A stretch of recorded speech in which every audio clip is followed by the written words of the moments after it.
How is that? Ah, yeah. I found it at the first try! Woohoo! So, hi guys!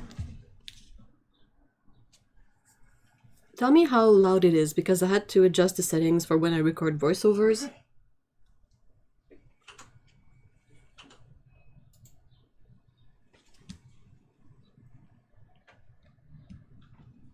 I was just beating the beat of what's in my headphones. It's fine here, it is good.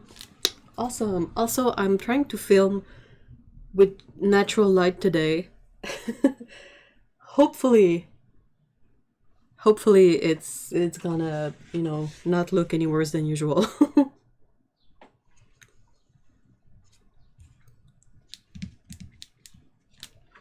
Everyone's got a drink, a snack. I have a cold brew.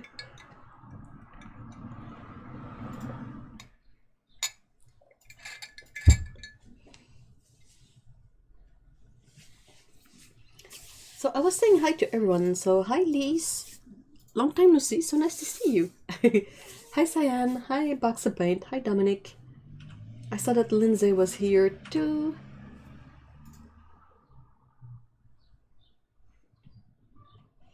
Just had dinner, now water bottle is near. That's good.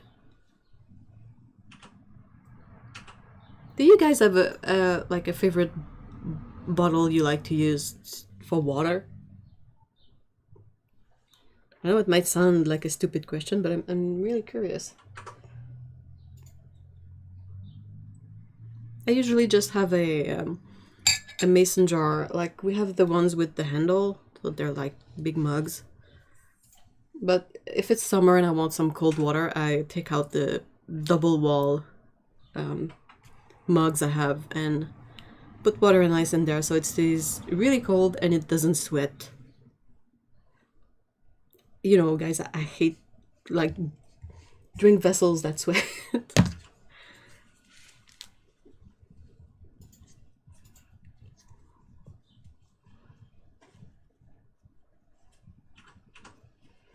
If we buy water, we both really like the Vos bottles and tend to refill them. Ooh.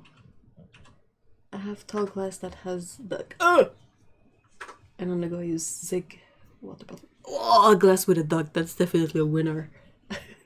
Ducks are so cool. Systema. Ah, I like Systema. I really like that brand for their plastic containers. I didn't know they made bottles. But generally for water, the closest vessel with... Yeah, that's a good point. Also, we tend to drink tap water because... Anyway, I do because I'm lazy.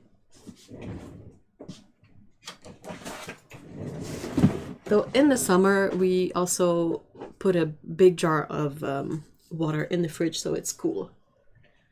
It is Arika finished design. Oh! Dude, ducks are so cool.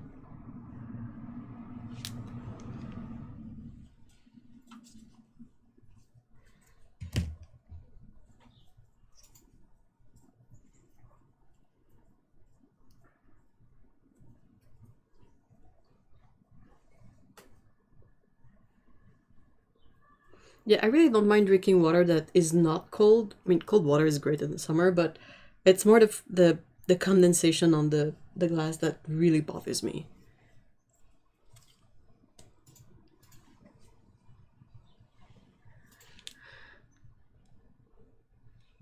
Oh, that's really...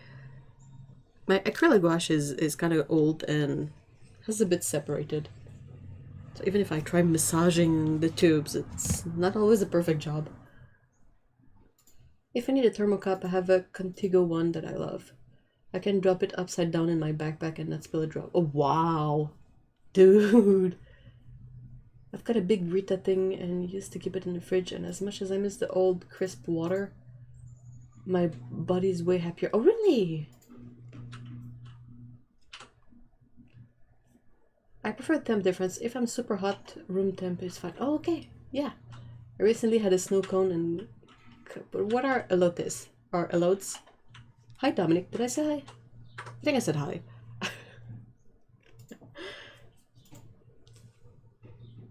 Your body has to warm up. Yeah. Yeah, that I'm aware through the weight loss knowledge. You burn calories! Warming up waters! I don't really like cold water either. Oh, really? That's interesting. Wow.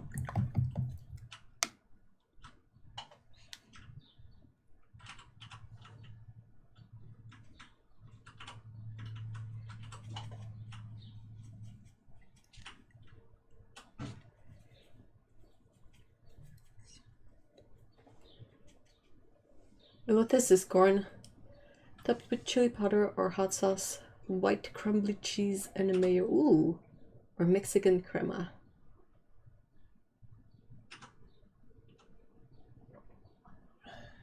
I am impatiently waiting for my pretend elotes to be done right now. Hey, Melissa, hi!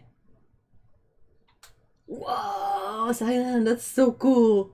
Literally, and you know, finished up water is super cold. My teeth earth if I drink the coldest water that I can get. Oh man, we have really cold water in the winter, but as soon as it warms up outside, well, the pipes on the ground, they warm up too, so.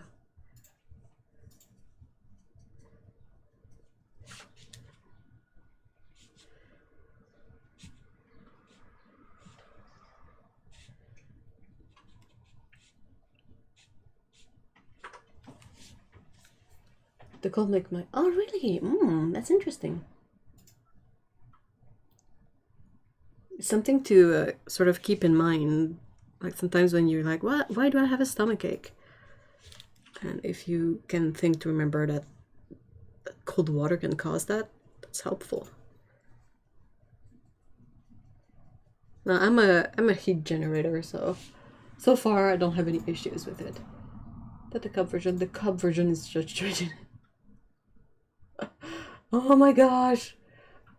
My hubs is not alone, I guess, but he thinks baked potatoes are a meal on their own and I need something else, so he got me. Oh, corn on the cob is so good.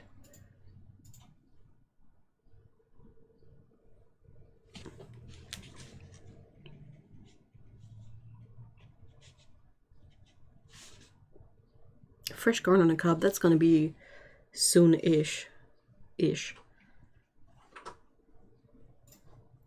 Corn on the cob is a legit meal on its own.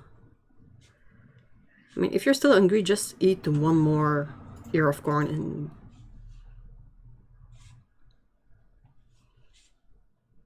Oh man.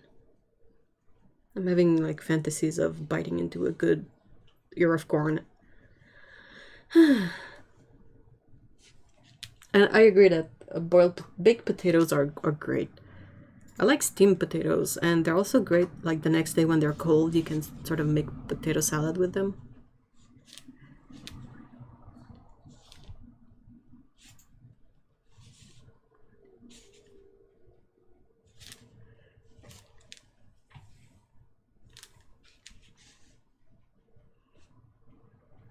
So cool water is not great for digestion, and drinking tea too hot is also not great, apparently.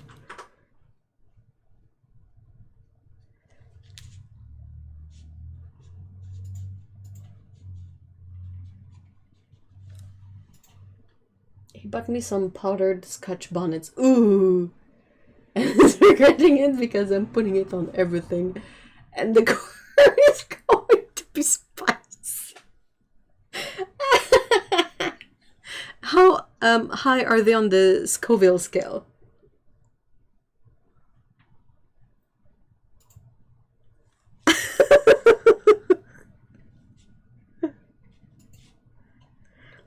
Sounds like something that would be good on deviled eggs too. We're doing everything beverage wrong. Yeah, I know. Apparently.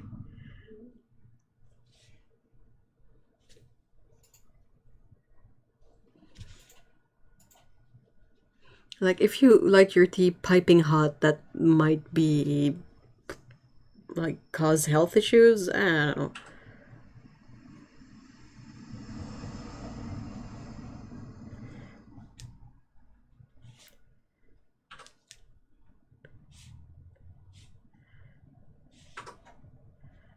So how has everyone's week been? That's right, I mean to do this a bit bigger. I tend to think I've gotten to paint these with flowers that are too small, and it causes me grief later on because it's not the look that it's not a look that I like after that, subconsciously.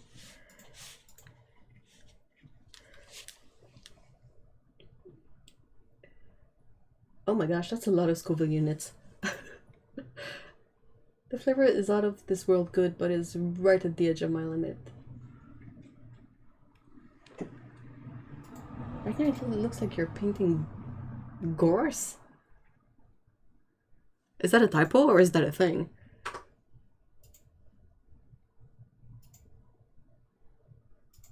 I am absolutely a wuss and cannot do spicy stuff. Really. Like I have a very low tolerance. I think jalapeno is about like my limit. It has been so stressful since I had... Oh yeah, exactly! You got it? Oh my gosh, Cyan!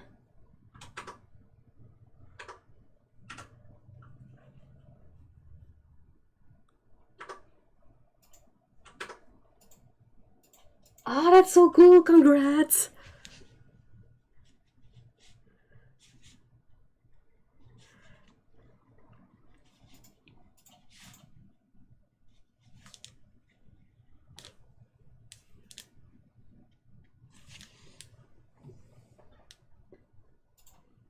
It's a plant. It grows all over the place where we live, and it grows up and down the highways and hiking path.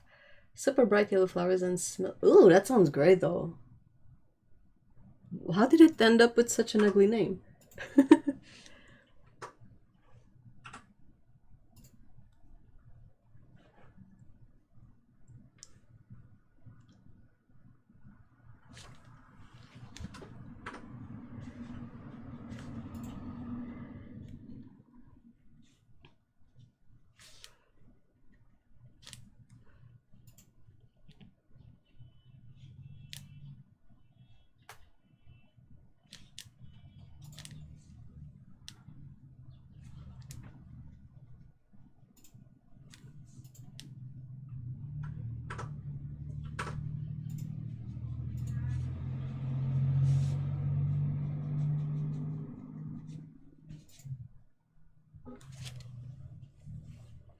I probably maxed out on Sriracha, so it'll... Wimpy high five!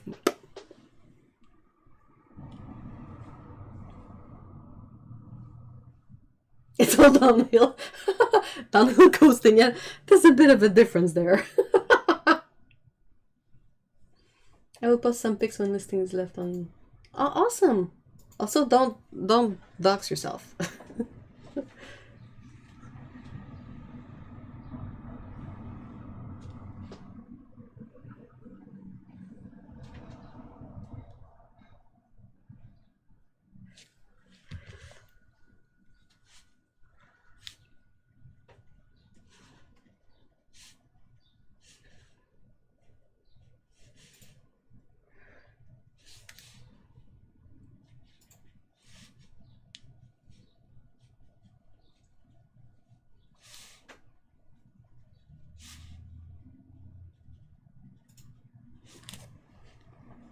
Otto!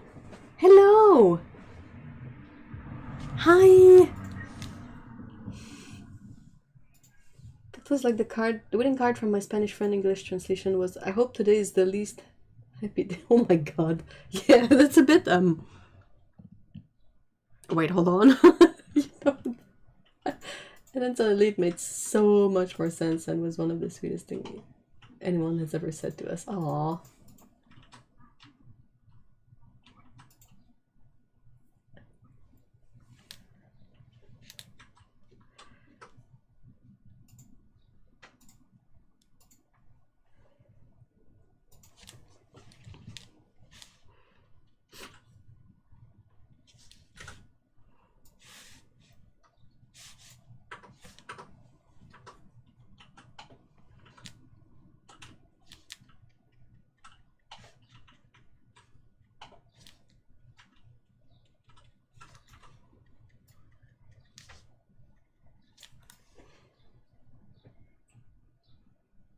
So basically, I hope your wedding day, as amazing as it is the... Yeah, that's the thing. It makes sense if you, like, go past the initial confusion and be like, wait. What am I reading exactly? What does that mean? Hey, Mikey! Hello! Wow!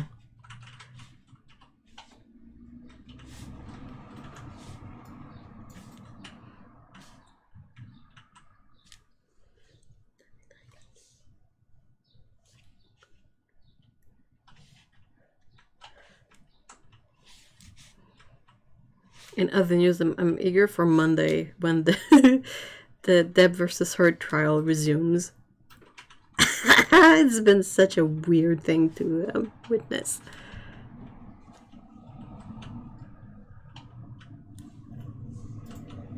Conjugation is evil. Oh, I know.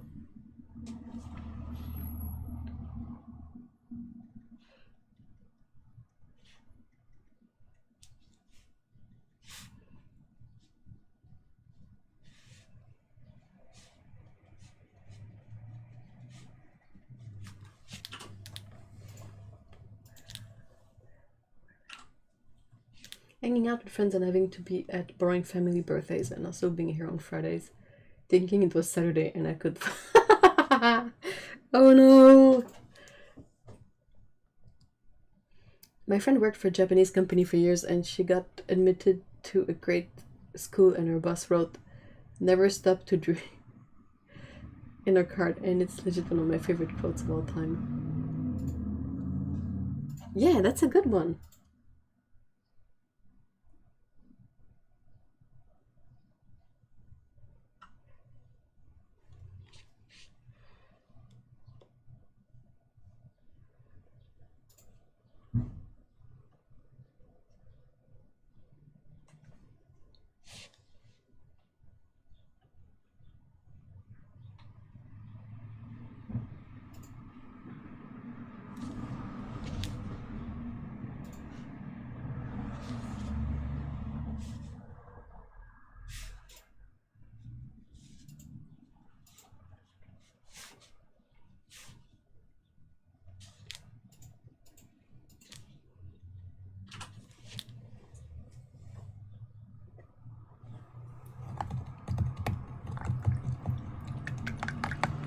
The colors really seem to be off on the screen, but that will have to do. It's not as washed out in person.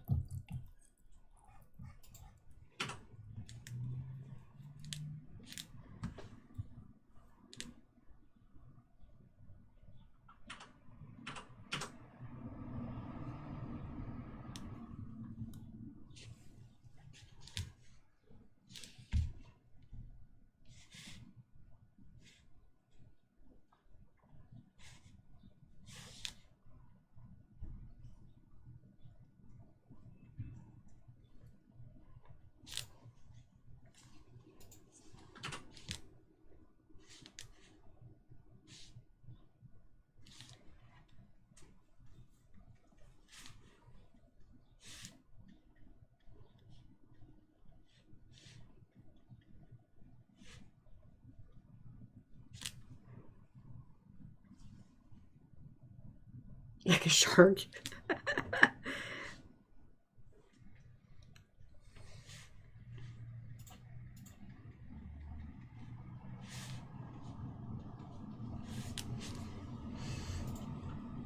just got home from urban sketching. Oh wait, hold on. Was it Airabai? Airabai? Anyway, hi. I hope the urban sketching went well.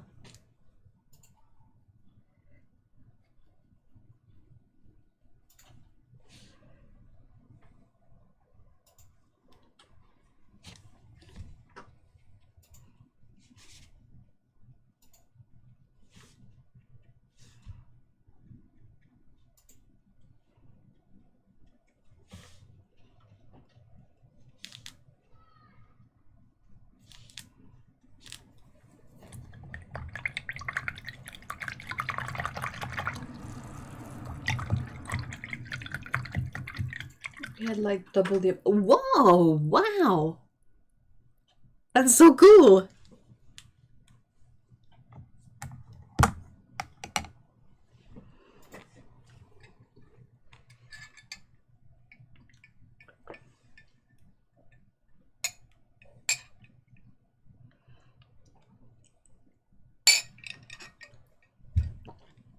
Oh, this is yummy. I sent you a picture of gorse. Being in a country with no sunshine, it's a glorious sight. In the winter?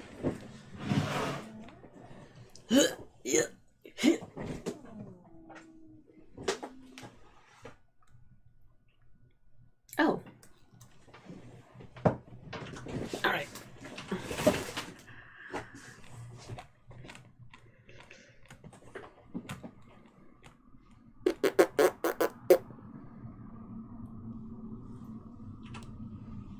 I miss sketching in cafeterias or in cafes. It seems to never quit flowering. Whoa. Oh my gosh. Wow, they make whole fields. Oh, that's nice. I was expecting, you know, just the odd little flower here and there. That's epic. It's such a nice, warm, bright yellow. I really like that hue of yellow. It is everywhere.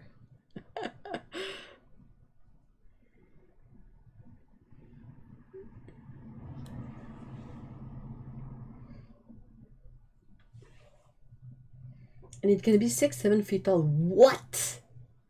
Oh, we have it here too, but it's considered invasive. It's very pretty. I wonder if we have it here too. I mean, all sorts of weird things grow on the side of the highways.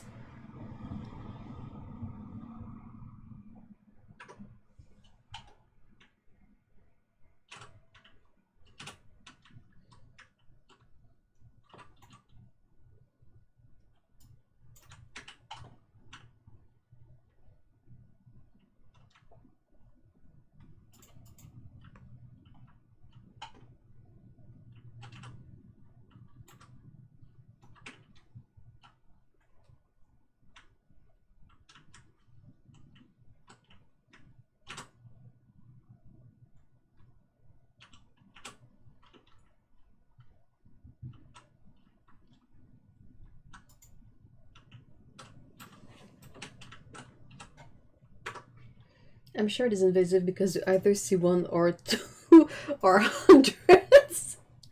Apparently you can make gorse flower. Ooh. I wonder if you can you dye stuff with it?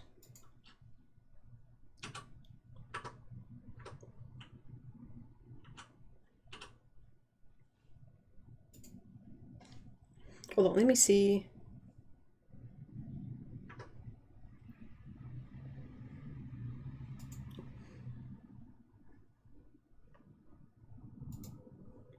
Gorse in Canada. Canada. In Canada, it is found in British Columbia, where it is classed as a noxious weed. Gorse is also found from Virginia to Massachusetts on the east coast of North America.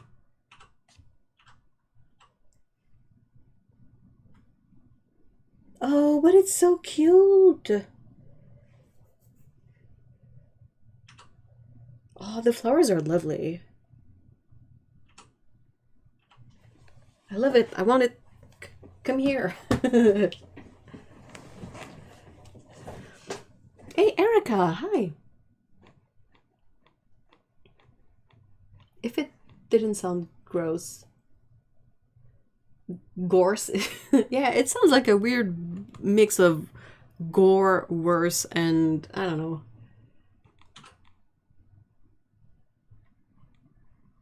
Have you seen Jinja's painting for Ukraine this week? Yes! It's really pretty, and she also has listed items on Redbubble with the same artwork, and all the proceeds will go to charity to help Ukraine. Yeah, it's really cool. I really like it. I read it in a book about a lady who spent a year living on World War II rations. Whoa. It looks like it dyes fabric really beautifully. So we just need to be more crafty, right? It's not an invasive species, it's just more opportunities.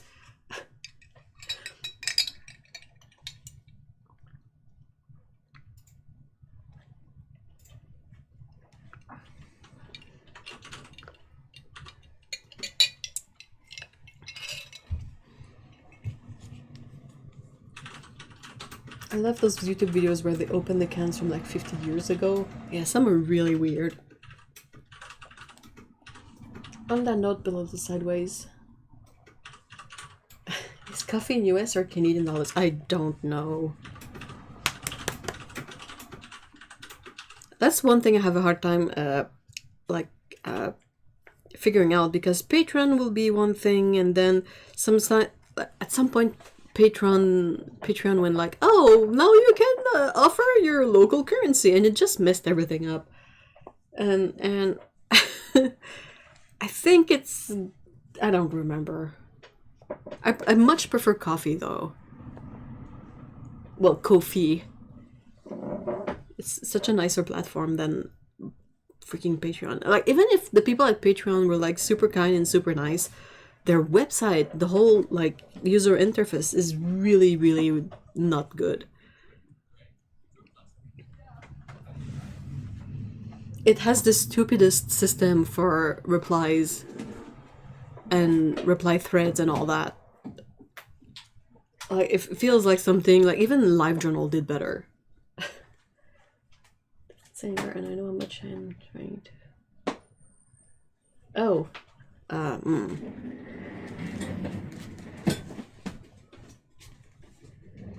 on, let me see.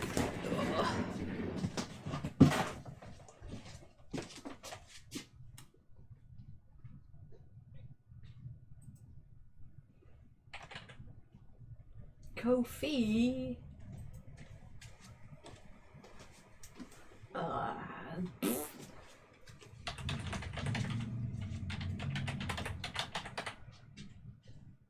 I really hate those websites that are like, oh, you're logged in, but now you need to enter your password again. And I'm like, ah. Do you really think I remember all of these?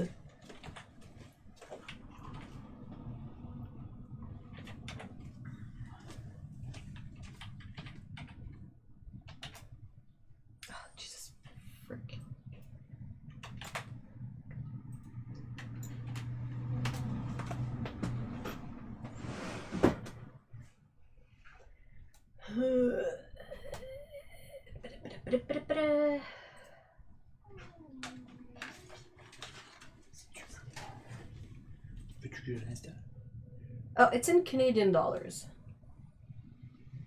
Hein? Toi, t'en as-tu besoin? Je peux le mettre, moi je le pose. Comme tu veux.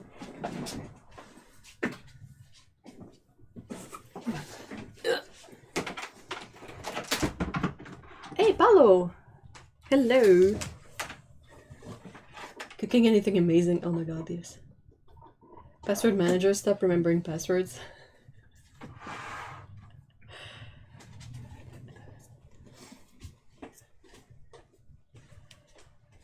Yeah, it's just the, Patreon does that too. Like, I use it regularly, and every once in a while it decides to ask me my password again. And I'm like, but I never stopped using this page. Why? And I didn't clear any cookies either, so what are you doing? What's been the tastiest thing you've eaten? I wanted to ask, so thank you though. That's like your question. But I like it so much. Tastiest thing, I think it's gotta be those wraps we've been having for lunch.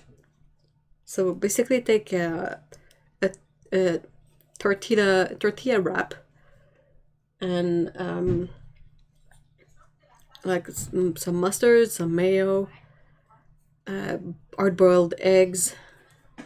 Yesterday we had avocado and spinach, and today it was cheese or fake cheese and mizuna. And they're really good. And it's like healthy, and it's not too hard, doesn't dirty up too much dishes. Wow! Comment vous avez fait?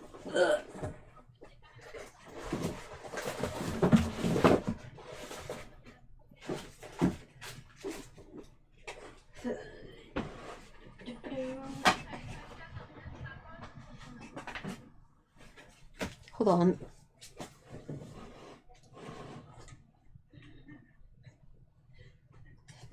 Ah, curse these stupid T-Rex arms. Ugh.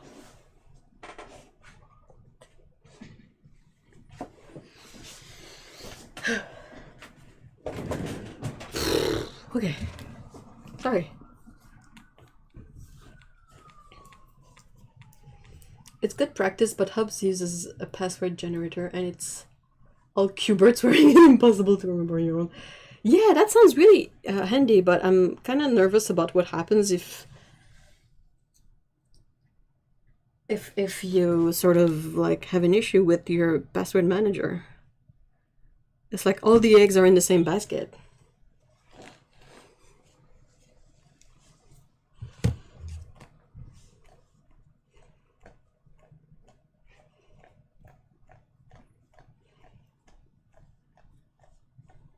Ah, it's okay, Mikey. It's really nice to see you. Did you just say curse these? Yeah, I did say curse these T-Rex arms. It wasn't healthy by any means, but the place just opened that do Korean corn dogs. And I may or may not have eaten 3 of them. What makes them special?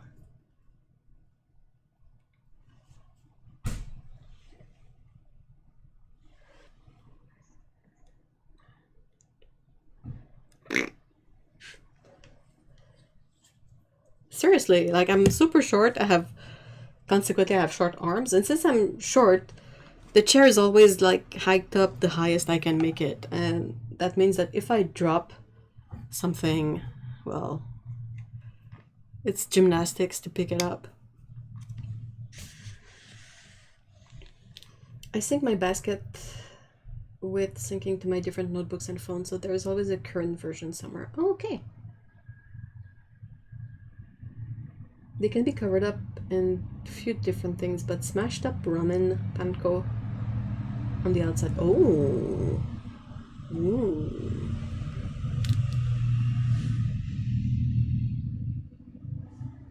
That does sound yummy. No, my gerbils will quorum with you about T-Rex arms. They have super T-Rex arms. Yeah, but at least they can walk on all fours. I don't know if it helps, but I feel like it should.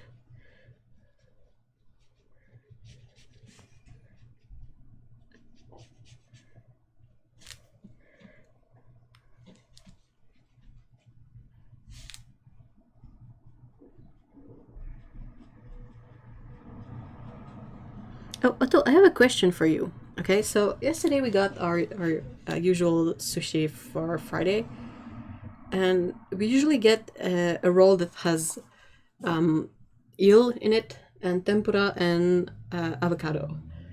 And the eel varies a lot in tastes, but I'm not familiar enough with eel to be able to tell what's the normal taste of eel. So I was wondering if you've had more experience eating like grilled eel.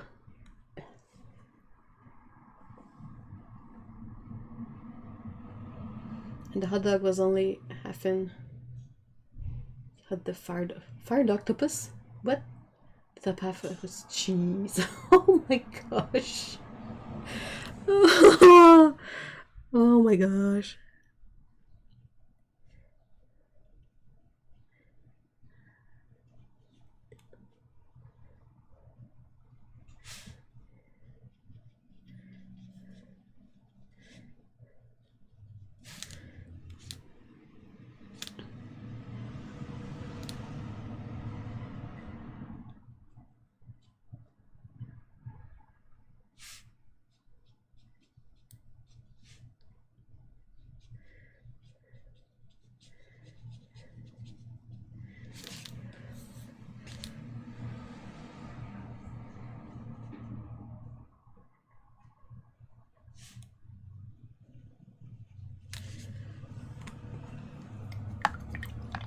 Eel is pretty flavorless compared to the rich sauce that is that it is coated in, so the taste changes a lot due to the sauce. Okay, because the one, like, I ended up removing it from my my maki because it tasted like dirt, a bit like beets.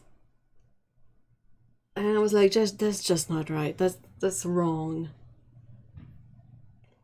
Like, it had tasted like a bit similar previous times, and we always take that roll. So, but the taste fluctuate, and I was like, is it something like beets that sometimes it tastes like dirt, or is it unusual for it to taste like dirt, and I should really not eat this?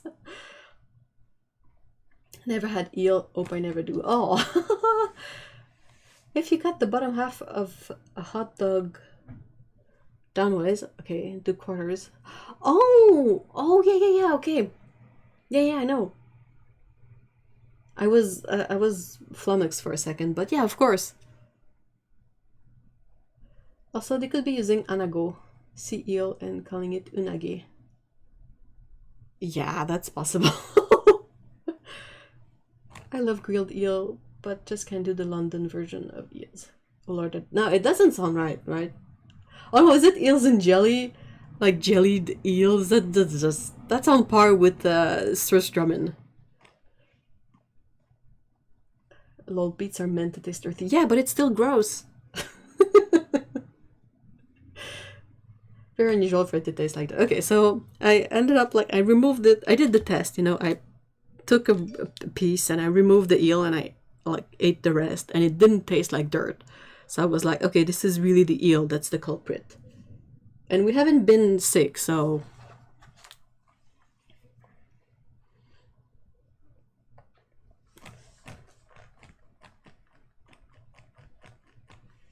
Ew, jellied eels. Ugh. Oh my gosh, they do have tiny pterosaurs. Oh, I can show these, right? It's way too cute.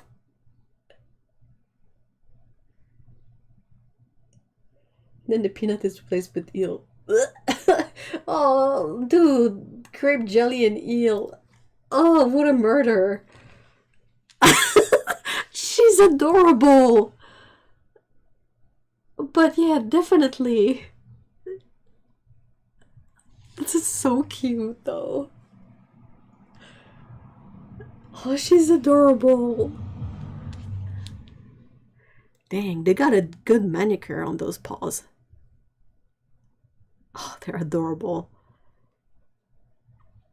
Dang, they have a lot of, dang, what's the word? You know, the whiskers. Yeah. I got confused for a second because in French, you either have the really fancy name for them, or it's the same word we use for mustache. Like mustache? Anyway, the dude that have face hair under their nose. Louis also has really short front legs. My friend Kim calls them hop noodle.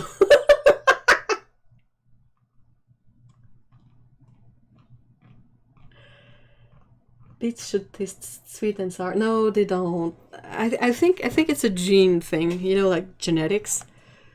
I think for, like, same thing for cilantro and bell peppers. I think there's a gene that allows you to not taste, or hibiscus. Hibiscus is the worst I found. Or maybe it's the same gene for beets and hibiscus. But yeah, basically, some people will taste the dirt and other people won't, or vice versa. Like if I can't taste the sweet and sour because of the way my genes are set up, it just tastes like dirt. So yeah, same thing. Some people can't stand cilantro, and bell peppers is another one that I know is very divisive. Divisive.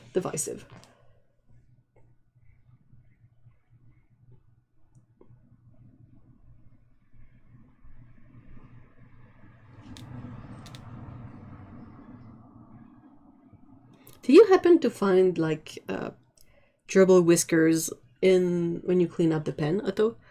In the same way that when you have cats, sometimes you find a lost whisker here and there.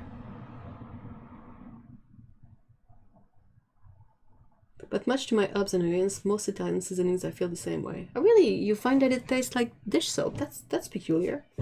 Is it a specific herb in the mix, or is it like multiple things in the mix? Would be lovely in a bath, but there is no need for it to be on my chicken.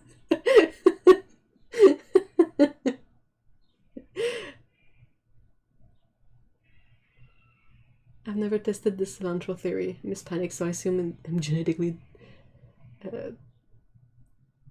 I think this... Well, it's a disposition. In French it is, at least. Though their whiskers are so fine, you'd never spot them. Oh, interesting. 10% of all people have the gene. Ooh.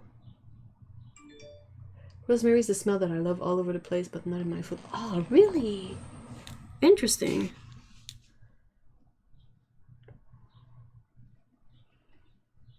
Like, rosemary I can do without, but basil is really good in certain things. Like pesto.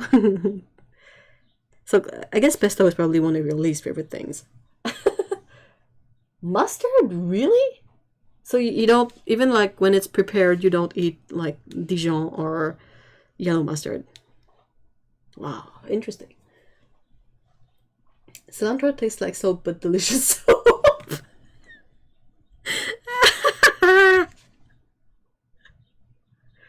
I don't have issues with cilantro, but I cannot do raw tomatoes and beets. Like, I've never been able to tolerate these things, so it's not like a change in tastes or whatnot. Like, there are things that I've eaten before. Like, I'm really struggling with eggs at the moment. I think hard-boiled is sort of the only way I really like them right now. Hey, Susan, hi. Mustard tastes like earth to me as well. Oh, really? But I do like to eat the greens from mustard. Yeah, those are delicious. But yeah, that's interesting. Mustard, you either have the super strong one that goes right up your nose, a bit like wasabi. But you also have the prepared yellow mustard that is like really tame in comparison.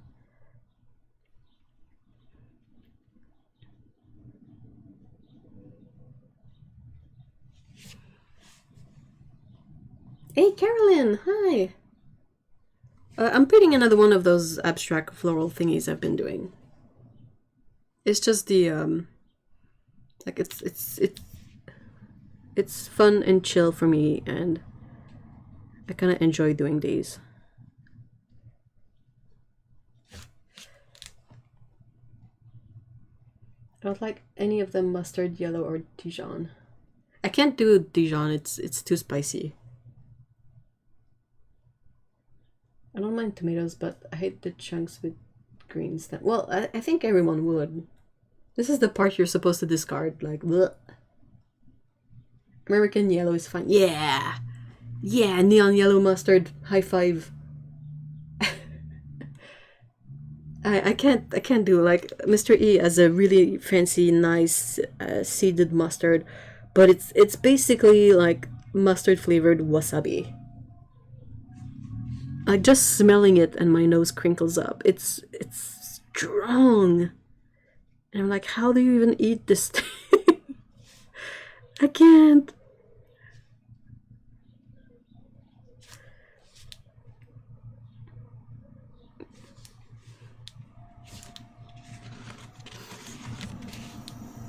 But yeah, I'm team like kids mustard too.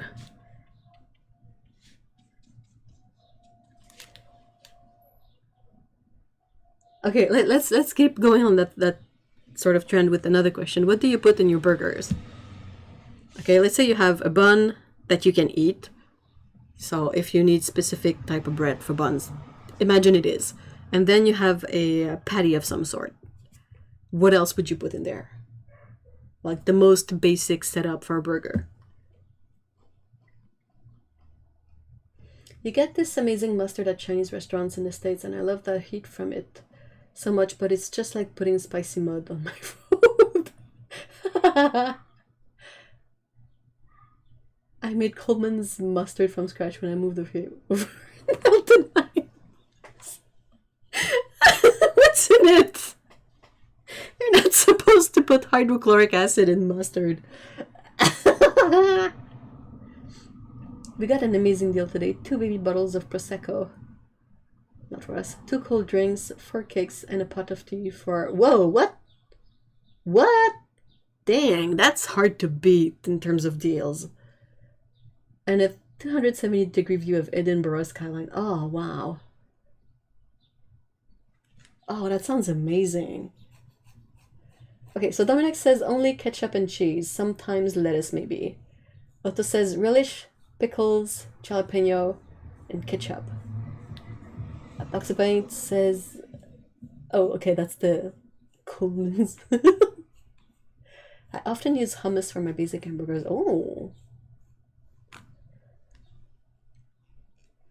I am super basic. I will put yellow mustard, ketchup, and relish. Like American relish, the sweet kind of thing. I put everything I have, but I have my... I'm not surprised by that answer, Paulo, I gotta say. That's very on brand.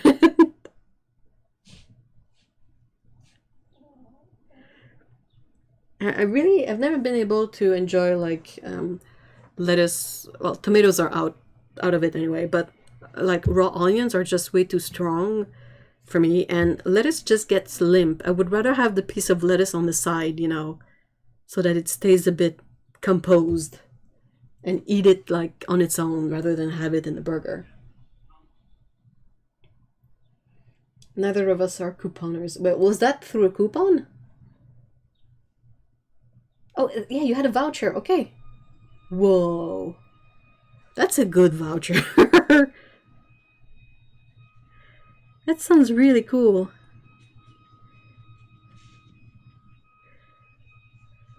Was that some sort of promotion? I pickled some habaneros last year and a few of those in some ketchup and a little American mustard and a few... Oh, bread and butter pickles are the bomb. Yes, yes, yes. It's basically relish, but not chopped up.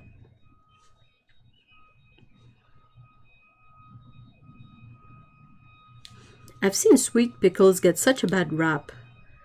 And I'm always like, but why? They're yummy. Poor pickles.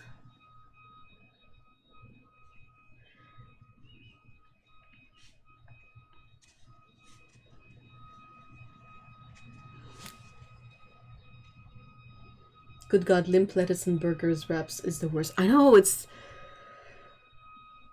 ghastly. I just...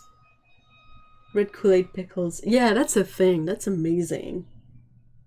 No, it's for a department store called John Lewis. They give you monthly vouchers for tea and cake and anniversary Prosecco. That's so cool. Yay. I like when people do stuff without too much of a, you know, like I'm trying to translate the expression I have in mind. Like with no afterthought in mind, like no agenda.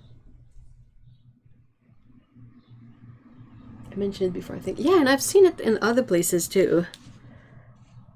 Like if you follow some, I don't really follow them, but I've seen some mukbangers videos where people would sort of either have those or try out those. I mean, it can't be worse than the trend in the 90s or early 2000s of dyeing your hair with Kool-Aid. And I mean, it worked really well.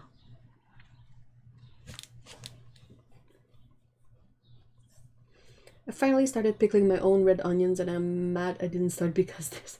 What do you put with the onions? How do you pickle them? I'm glad that everyone in the chat is like, ew, limp lettuce. It's disgusting.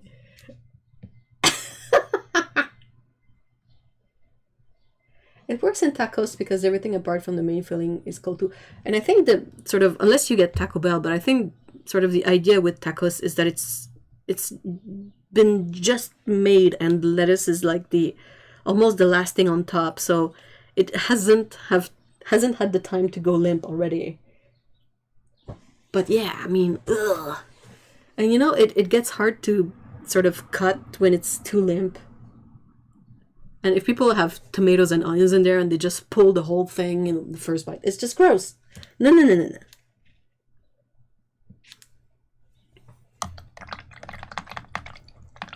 I use them for everything.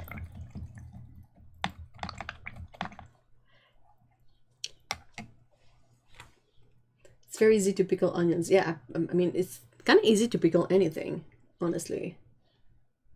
I couldn't be a mukbanger. I hate eating lukewarm for make it hot or cold.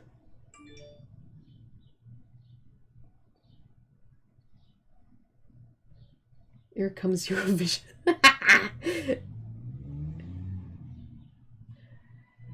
I just make them really simple for now with apple cider vinegar, sugar, and whole black pepper. Ooh, that sounds really good.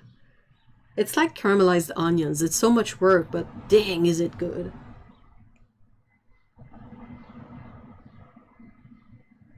Oh, that's...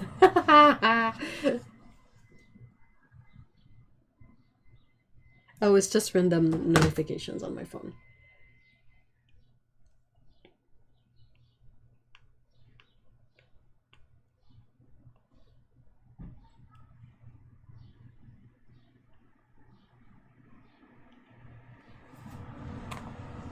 It takes like 5 minutes tops.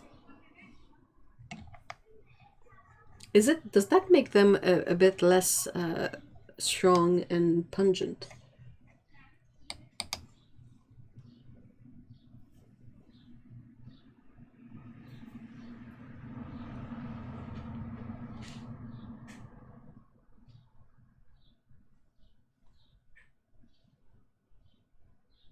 I'm trying to remember what kind of quick pickles I really like.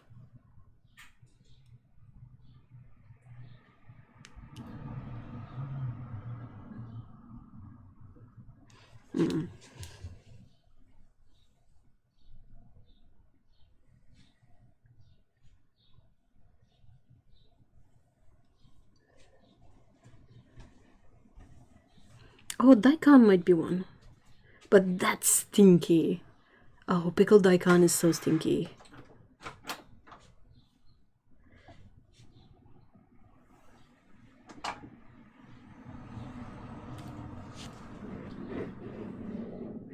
Yeah, they do all the astringencies removed. I'll have to try then. Because that's the part that really kills me about onions. Here comes Eurovision. Hey, hi Charlotte. Wait, is Eurovision on for real? I love quick cucumber pickles. Yeah, but I kind of like quick cucumber salads too.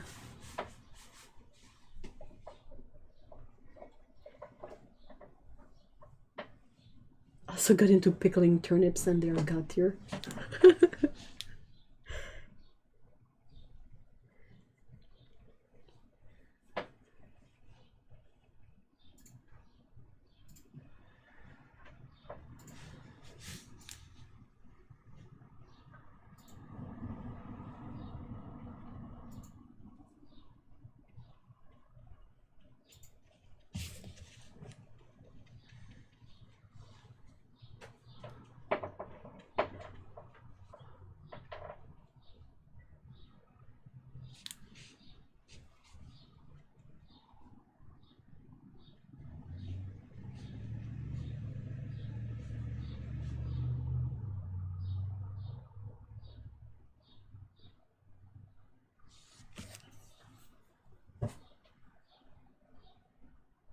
Same F, but pickled red onions are completely different. It's just crunchy goodness. I'll have to try.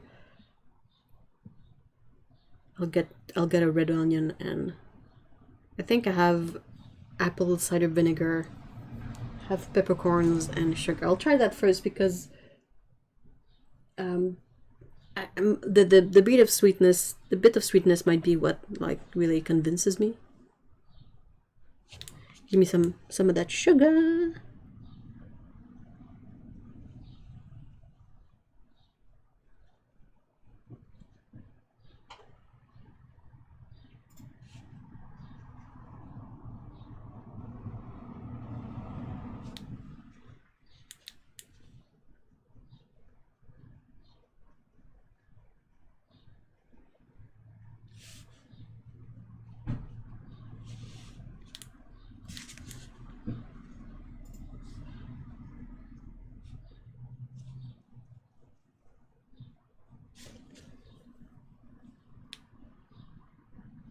and they have the most amazing colors because they get pinkish. Thank you, PH Color Changing Mulligans.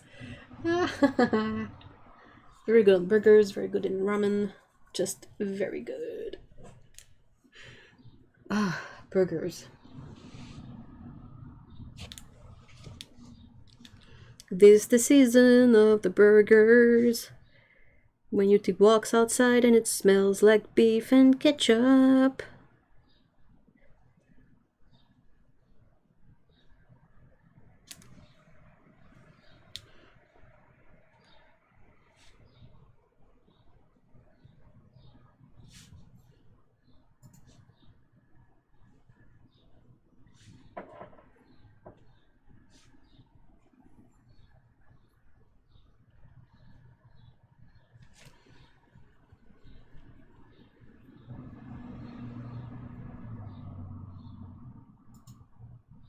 I found there are certain foods I can eat pickled but not fresh. Oh, what kind?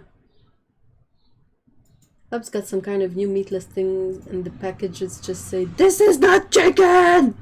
Does it say it in like a promo like, "Hey, look, this is not chicken" kind of way? Or more in like, "This is the chicken lobby that insisted that you put this sticker on there so that people know it's not chicken"?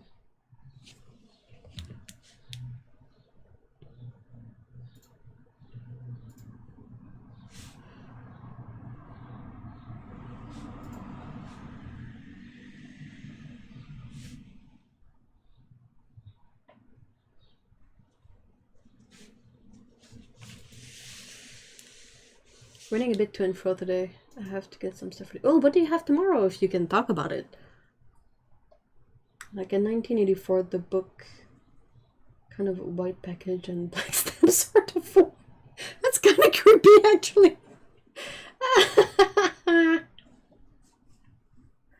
Cucumbers, peppers. Oh, that's interesting.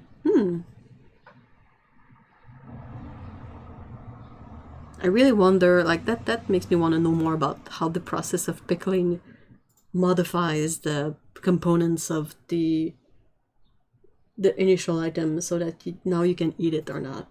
It's fascinating stuff.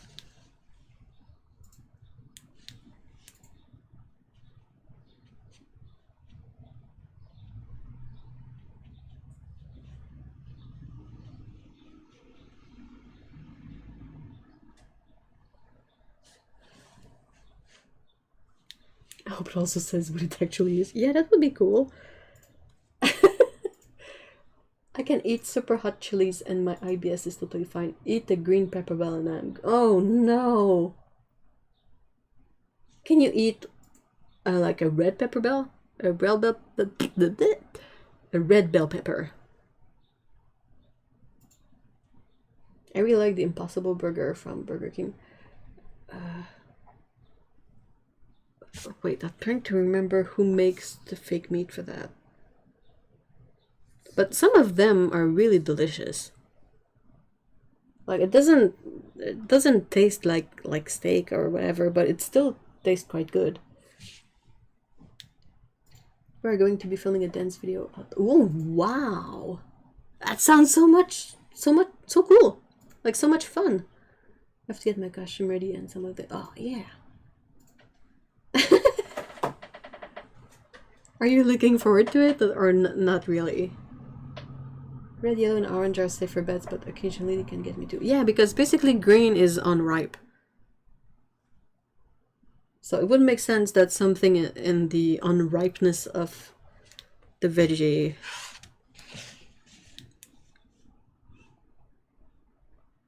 Green bell peppers are my favorite though.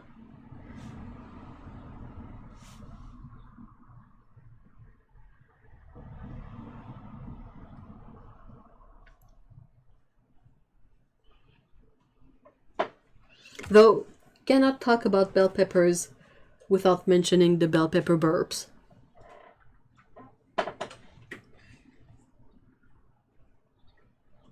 I think so, I think. I might be wrong. I thought the green peppers are just unripe. Which is why you often get them with like a patch of color a bit. Or you can get the colored one with patch of green.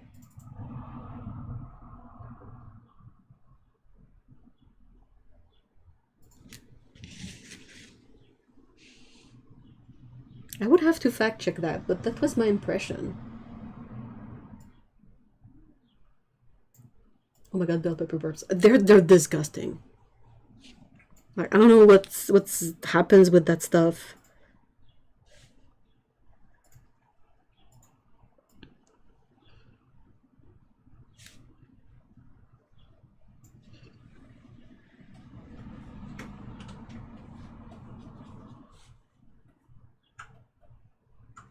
Because I think almost all bell peppers, they start as green anyway. But I don't know if what we call green bell peppers are a different type that will stay green or just unripe. Oh, I'm right. Yay! Good job, brain. Thanks, Paolo. I avoid eating peppers. Oh, yeah, but sometimes, I mean, a good bell pepper is so yummy. Not really, no. Oh, that's too bad, Lise.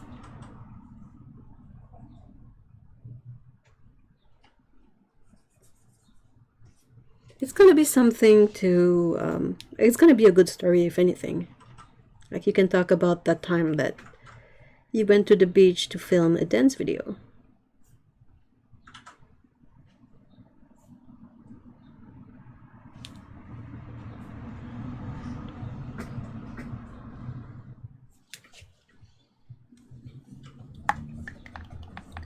I'm not sure how they get adult green ones because any that start green for us start to pick up the real color a few weeks in.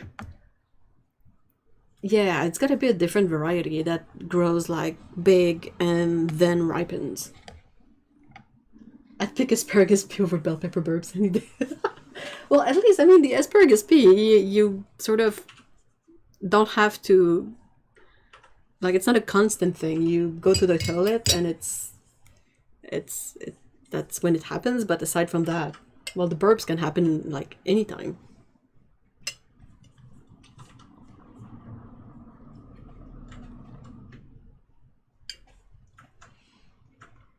I love all peppers. You love everything. Is there anything you don't like, Paolo? It's our fourth, I think. It's getting. Oh no! Fourth in the year. Oh no! Oh no! I'm trying to find like some good side to it.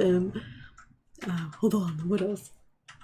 You might find something cool on the beach, like a cool rock or like a cool seashell or something.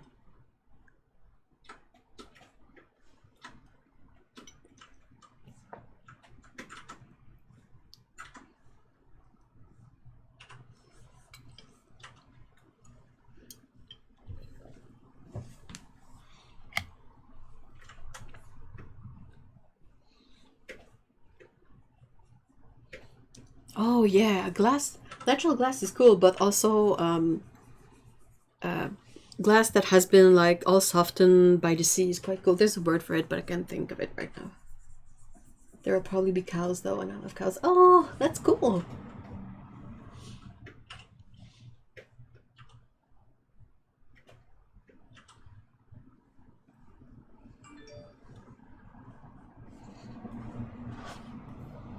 Sea glass, yes.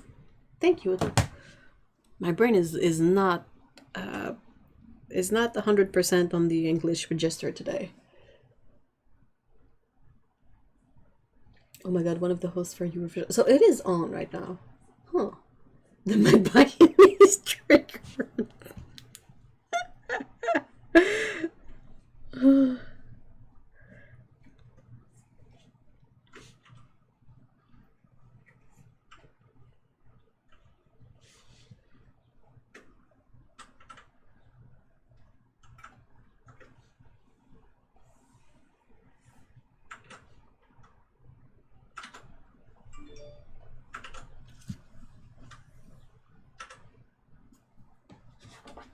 And you meaning for sea cow?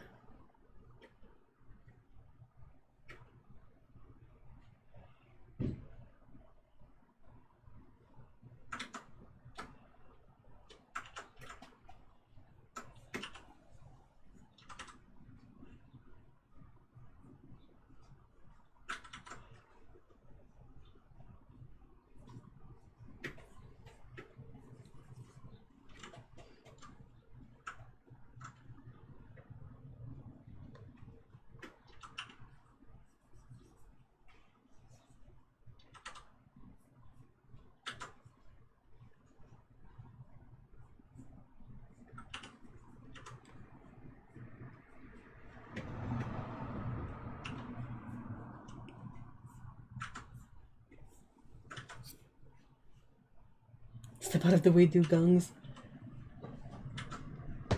Sea cat. Also have sea cucumbers, seashells.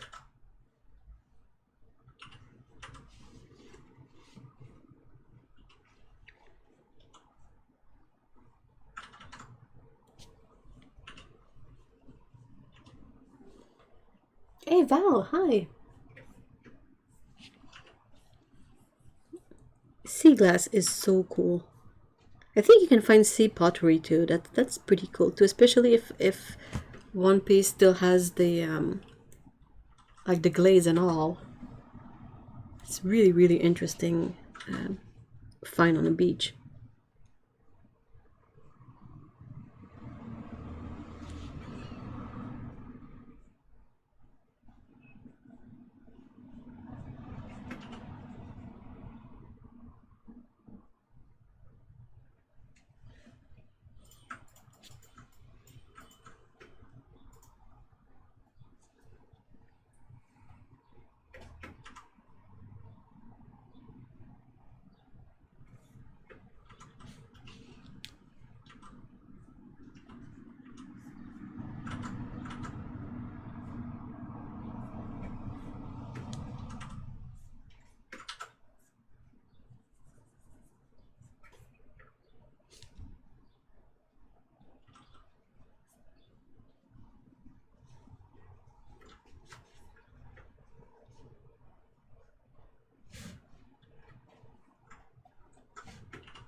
Yes, this is an area designated for wild growth, and they have cows loose there to help with habitat rehab.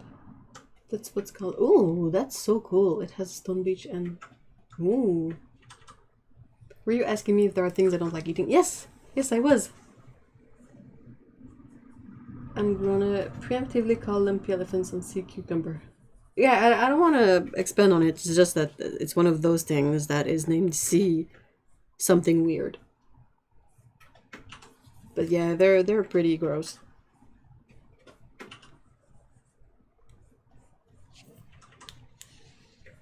Okay, so kind of stupid question for you guys.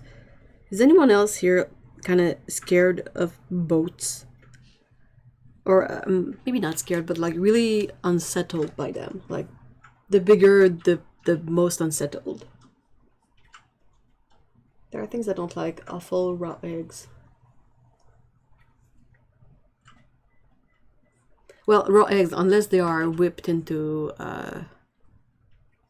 something else, right?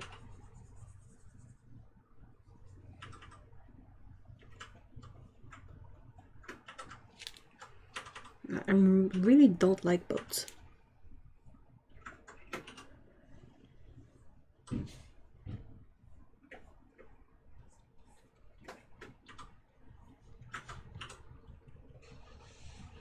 And I mean, in terms of big thing that is impressive, like I don't get the same feeling from planes. Like I can look at a plane and it's just like nothing happens, but if I look at a big freaking boat, I get really uneasy. I am currently because the boat recently sank in Japan. Oh no! Oh, that's terrible.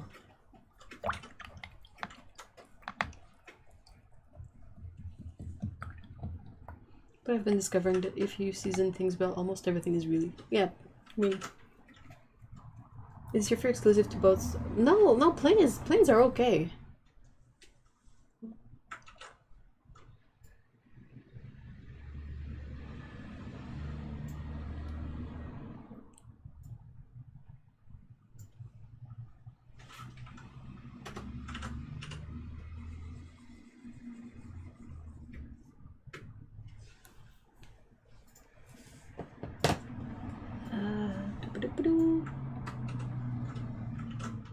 I used to be picky. Oh, you were a picky eater. Oh, wow. I wouldn't have guessed. Boats unsettle my stomach. Yeah, well, there's that too. Like, I'm usually okay stomach-wise on a boat, except the one time I was on a friend's boat during a storm. But everyone was green that time. Boats are unpleasant. I really like boats, but I won't make any more comments. Oh, no, I think the lumpy elephant thing is for something earlier. I think you can talk about... I don't know, boats... Like, when I see movies or when I see whatever with big... like, either commercial boats or... like, army boats or anything, when you see all the pathways and the pipes and all of that, I just don't like it. It's just the most unappealing place ever, except for like anything small and claustrophobic. Ugh.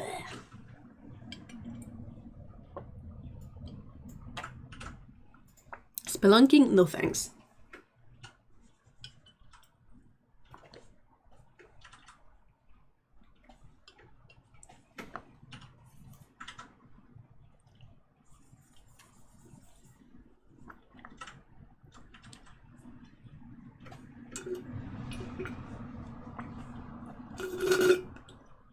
Sorry.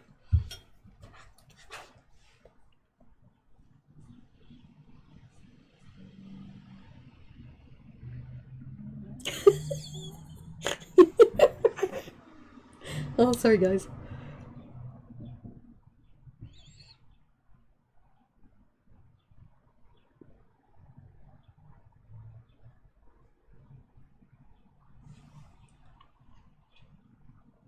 Whoa, dessert made with pig blood. Pig blood. Whoa, that sounds very new cuisine or very old cuisine. Hold on.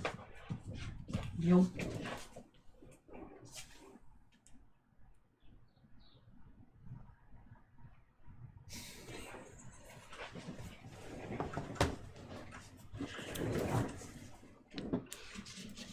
I think I managed to finish this one, and I don't hate it. As you can probably see from, well, I don't know if you can see. Yeah, you can sort of see, but initially the background color was this sort of ultramarine blue, and I tried painting one of these on it, and it just failed like catastrophically. And I was really like disheartened, and I was like, ugh, it's not good, and that's why I painted everything in lilac. Sorry, because that was the color left on the palette, and I went like, and now I did this one on it, and I think it doesn't, I don't hate it.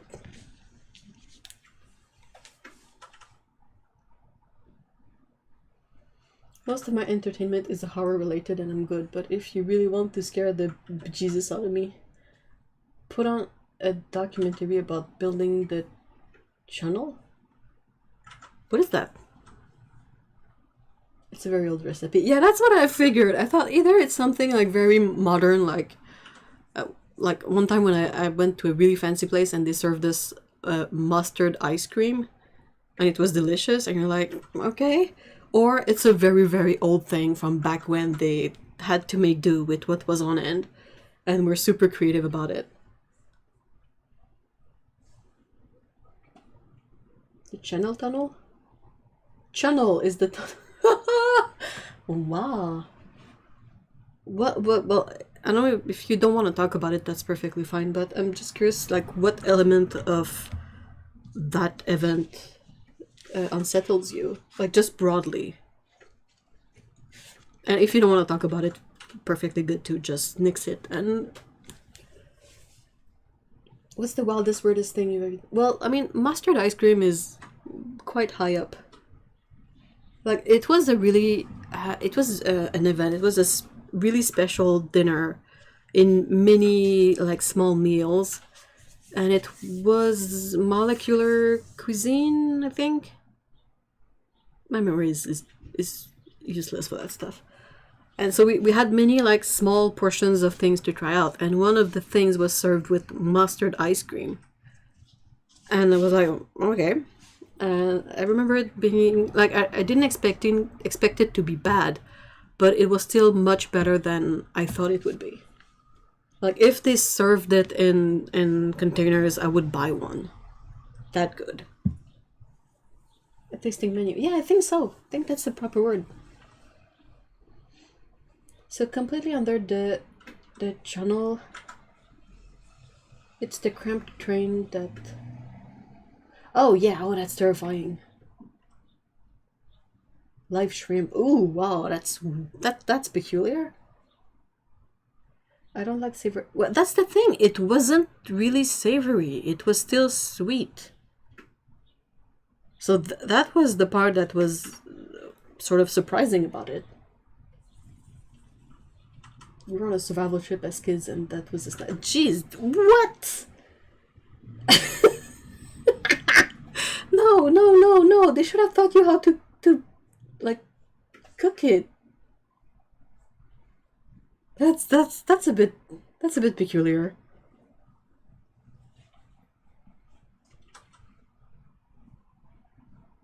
There's jalapeno jellies. Oh, but that's good though. Like hot pepper jelly is actually quite good.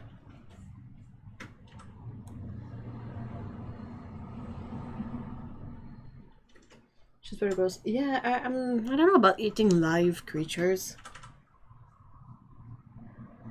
I know I said I hate basil, but for our wedding we had a lemon pie with basil ice cream, and it was truly delicious. Sounds good. I've seen that mix often, like, and also like strawberry basil. Not my jam per se, but I've seen it. So I mean, it's got to be palatable to some people at least.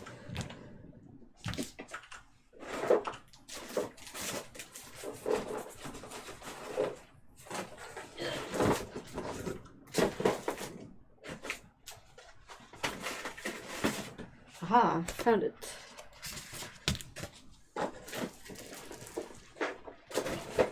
Alright.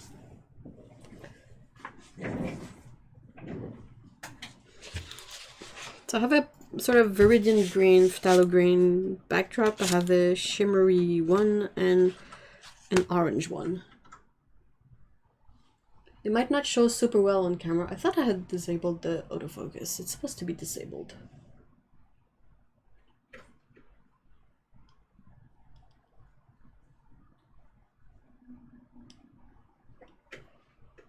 Yeah, that's survival. Dang. Even the channel, like there's a channel, Primitive Technology, I think it's called. And I mean, the guy, like, he basically built huts in Australia somewhere, and like he found, oh, I can't remember the name of that creature in English, but you know, it's the shrimp-like creature that you can find in, smaller, like in rivers and lake. It's an écrevisse in French. Anyway, and he would capture these, but he would cook them. That was the whole point. That's been the most surprising food combo that really works. Oh, crayfish! Yeah, crayfish. Thank you so much. That's it. It's a really fascinating channel, by the way. I know I've rambled about it before, but dang, is it like fascinating? Oh, maybe it was a crayfish. Crayfish, crawfish. It was one of those, or a crawdad. Basically, like a really dark, like a mix between a lobster and a shrimp, like a teeny tiny thing.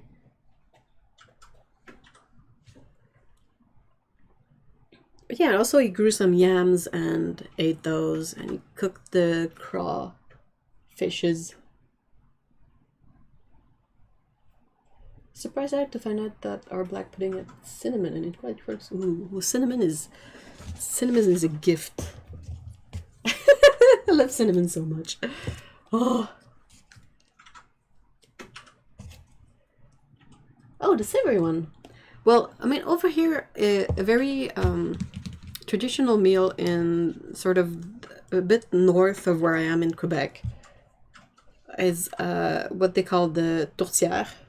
It's basically a meat pie, but there's something in the way the meat is prepared in the pie. Like, there are many variants because every family has their own recipe, but the most recurring one I've seen is instead of having like mincemeat, you have small chunks of meat, like small bites of pieces of meat. It's usually like something like pork, beef. It's not chicken, the third one. I think it's the third one. But yeah, so you get that, and many of the seasonings for the meat in the meat pie will include cinnamon. Like green onions or scallions, yeah. Not confusing at all if you're not a native English speaker.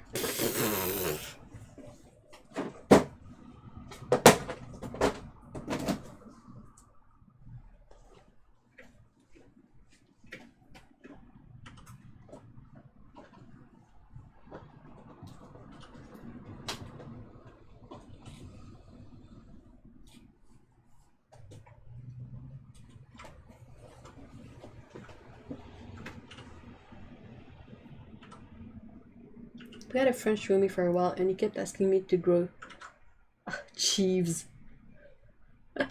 Chives. A bit like the Moroccan pastille. What is that? Side note: I didn't know shepherd's pie are not shepherd's pie if they use beef. What? Really? I use cinnamon to fight the acid in coffee if I don't want to use any milk or sugar. Yeah. It's all. I find it really good to counter something that has a bit too much coconut in it too. Like I think it's the richness of coconut like gets to me really quickly. But if I mix it with cinnamon, it counters it a bit. Shepherd's pies use lamb. Cottage pies use beef. Oh man, I'll go to bed less stupid tonight. It's a pie made with chicken and the dough is sugared. Ooh.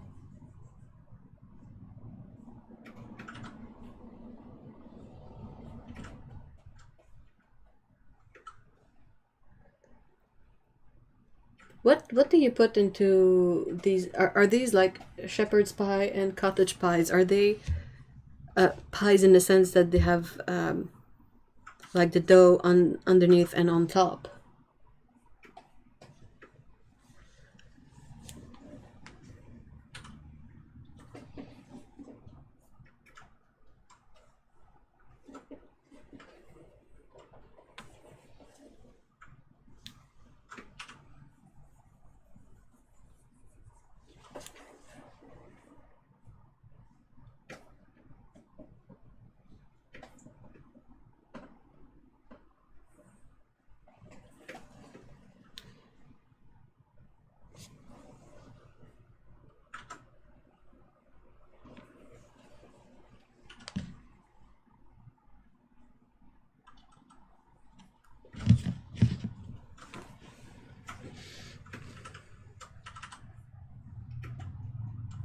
Oh, that makes much more sense because shepherds look after the sheep and the cows are kept at the cottage. Whoa.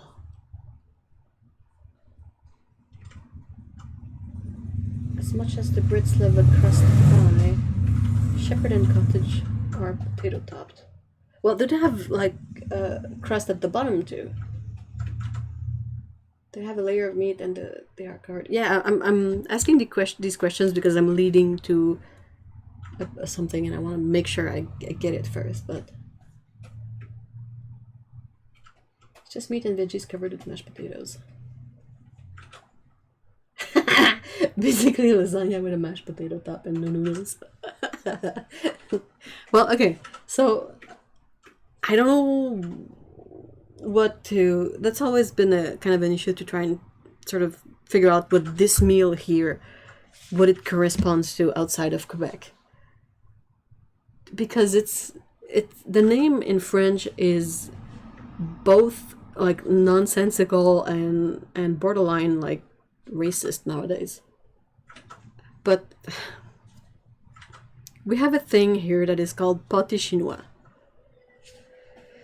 Basically Chinese pie.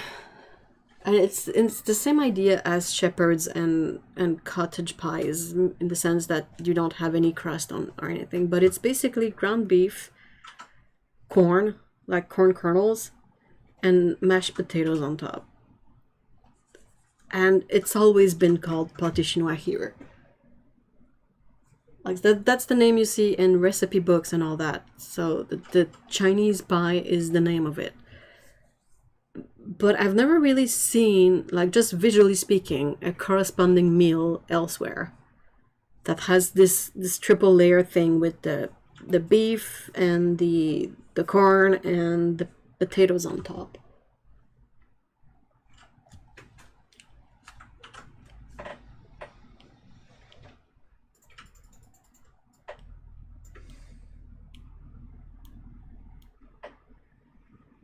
And it's a sort of a meal that you will find like super traditionally here in all the families that have been like here for a long time and that had like possibly farms and you know, in their history and all that. Like you have this recipe for this stupid pâté.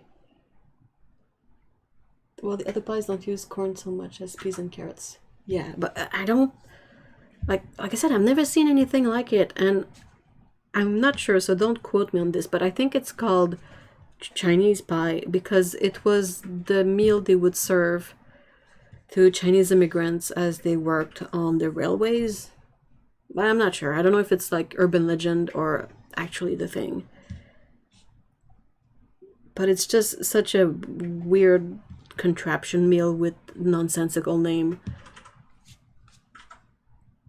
Oh yeah, nowadays you can spin it however you want, and you can. A lot of people will mix in, you know, a taco mix packet in the meat.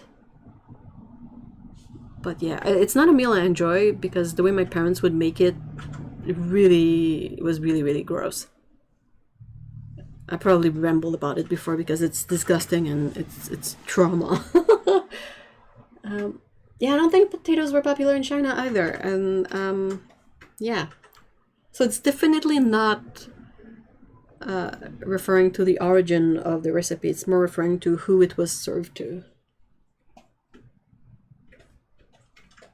But yeah, my parents would like the meat layer was probably the most okay of the three. But they would put creamed corn in the middle, which is an abomination. And then they would make their mashed potatoes like really liquidy, like really like you couldn't make shapes with them. They would just like collapse. So whenever it looked okay-ish in the serving dish, like before you start cutting into it, but the moment you start cutting into it, it just collapses into a mix of ingredients and colors and textures that has more in common with being sick than a delicious meal. And in addition to that, it's customary to eat it with ketchup. So picture something like kind of beige with chunks of cooked meat in it, and you add ketchup in the mix so it becomes pinkish.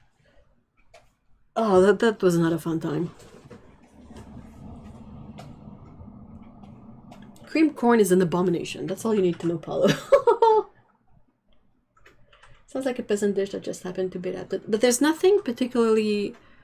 like, there's no seasonings that would make it closer to, like, Chinese culture and food. All current theories are rejected by Jean-Pierre Lemasson, author of the book Le Mystère Insondable du Pâté Chinois. Oh, thanks for looking that up, Otto. That's hilarious. According to his research, Chinese workers simply ate rice and soybeans during the construction of the Canadian Pacific Railway. So it's an urban legend, I guess. But I have no idea why it has that stupid freaking name. In addition, he notes that pâté chinois had only appeared on the tables of Québécois family in the 1930s, which makes it difficult to believe that it appeared during the Industrial Revolution in Maine. Yeah, also Maine is not Quebec. Like, there's a good 6 hours of roads, like, of travel between the two areas. Creamed corn, I think we talked about it before, but it's basically a mix of, like, kernels and like I think they kind of get the creamy element of it by doing something to the cobs that don't have kernels on them anymore, like either scraping off whatever is left and boiling it down. It's like saucy. Oh, it's disgusting. It's so gross.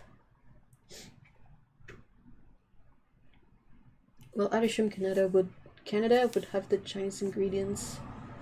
I think the meat would get pricey. Yeah, I like if it had been like meat, corn, and rice, I can sort of like that's not too big of a jump in.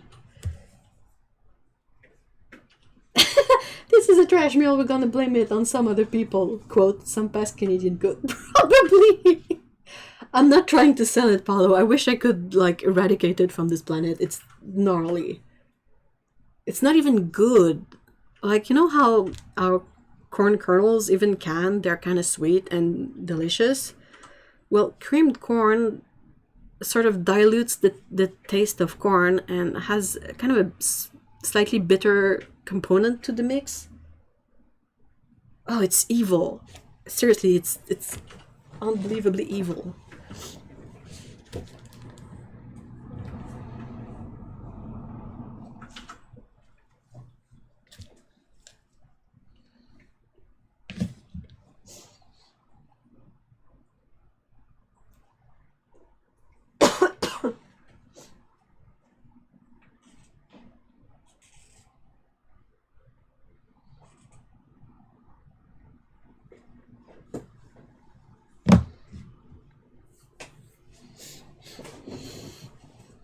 A lot of old dishes were adapted because of the lack of technology, like how tons of dry breads back then had raisins. At least back then raisins made sense. It was much more difficult to get fresh fruit, and sugar might not be as like readily available as it is now, so raisins, they keep well, they're sweet. It makes more sense then than it does now. Now we have tons of buttery breads. Bread.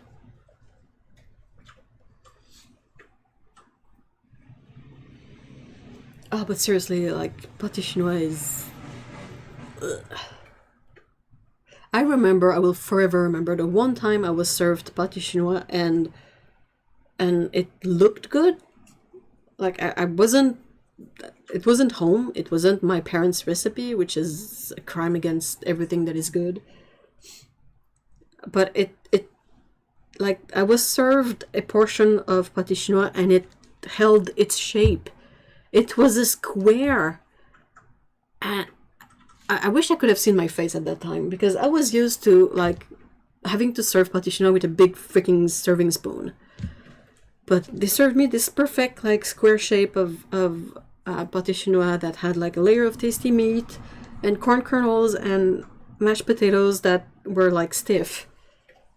That blew my mind, but not enough to want to make that meal myself.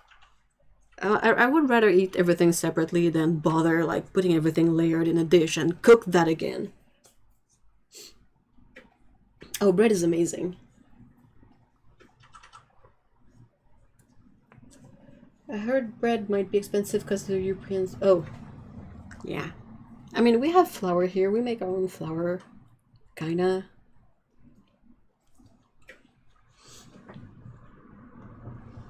Probably one of the advantages of being such a vast country. Like, we have space to grow wheat and other grains. Bread really is S tier, seriously. I feel so sad for people who can't eat bread. Like, not in a not in a mean way or not in a fakely sympathetic way, but I really feel like, it's gonna hurt. What did I miss? Us talking about how good bread is and more me rambling about stupid pâté chinois.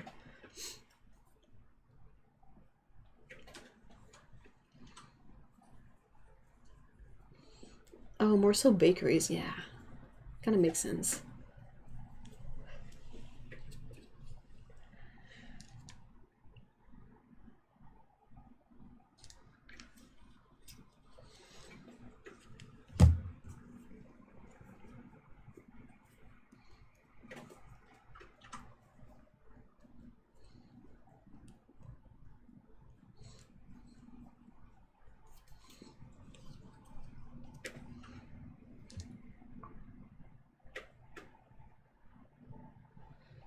Do you guys have a similar recipe in the sense that something that when your parents or when your family made it, you really were not a fan, but then as you grew older, you eventually came across a version of it that was very different and much better?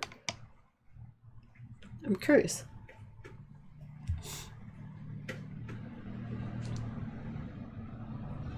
Yeah, my mom committed a few crimes against food. Pâté chinois, well, my parents. Pâté chinois is my parents' fault. Because my dad is as much into it as my mom was. But yeah, like also like undercooked bacon is...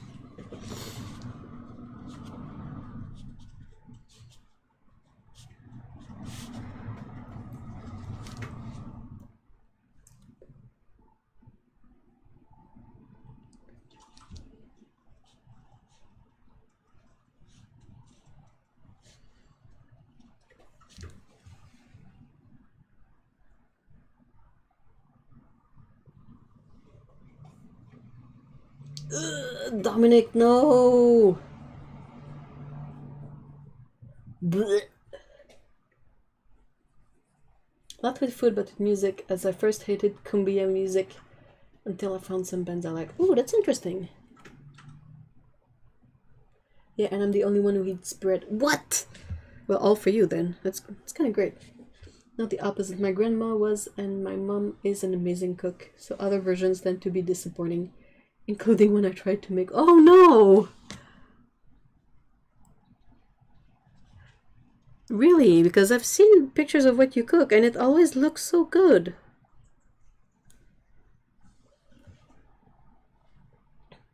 I was so sad. 2 whole packages. Oh, bleh. Sorry, I was having a pupper crisis. Oh no! My mom used to make this salad that everyone else loved, and it was just not for me. But I'd pay a hefty sum to open a container of it now. Yeah.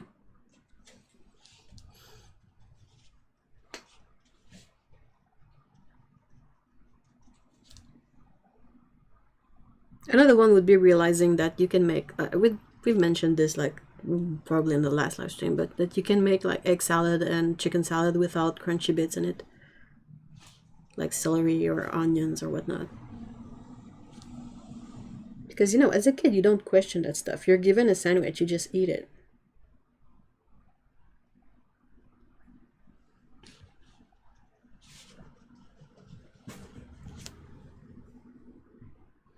I'd like to say meatloaf, but I've never had any. I'm like, oh no! We're trying to figure out how much... Is it really sure how much is trying to get away with, but not using your back. Oh no, really? Heap. Can someone please explain to me what a green goddess salad dressing? That's some crunchy mama nonsense. What? Green vinaigrette was not empowering enough, so... The other way around. When I was at a kind of boarding school for a year, that served as the most horrible excuse for lasagna. Ugh, it was porridge, bleh, and almost had an inch of orange. What? How? How do you mess up lasagna so bad?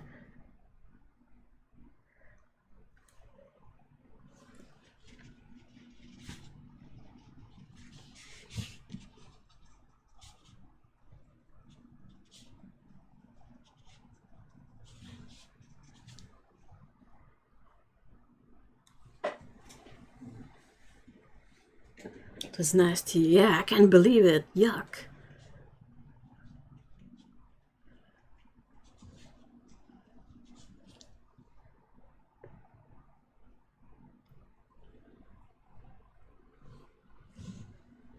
And I'm not picky about food at all. Yeah, but I mean, you have standards. Like, it has to be edible.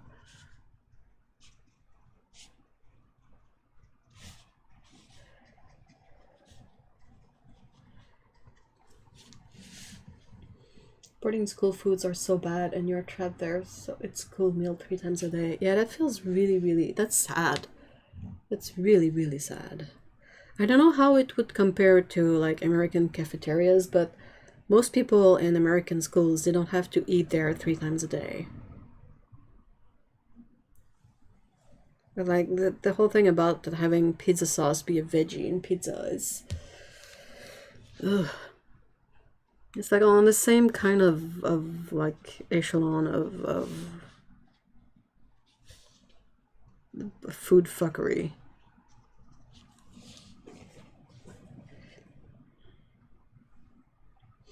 Some of the food on my school was actually quite good, but a few of their dishes were truly poor worthy. Like who would think of making it like that? Like, did the chef at the cafeteria like really think, oh yeah, this is how I like it? I'm pretty sure I can convince the kids it's good. Or, like,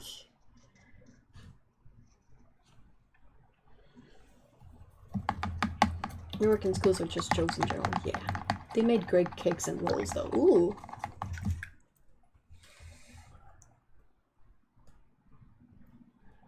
Cake.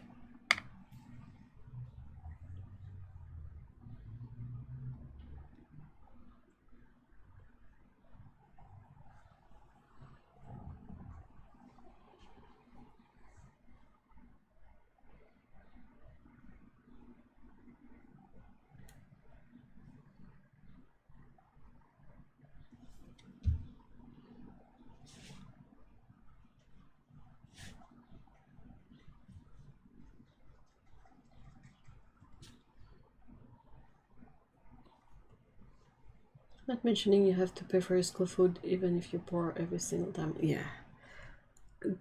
Can you, like, I don't know exactly, probably some schools will let you bring in your own food.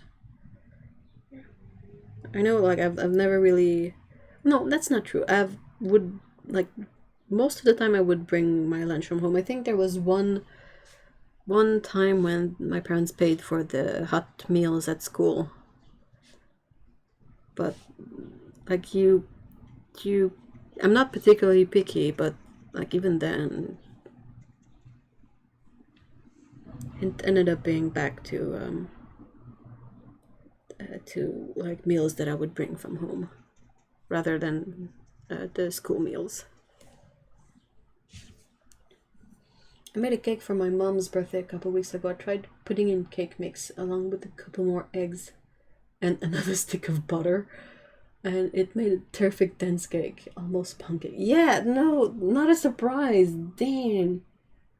Though pound cake is that's some good cake.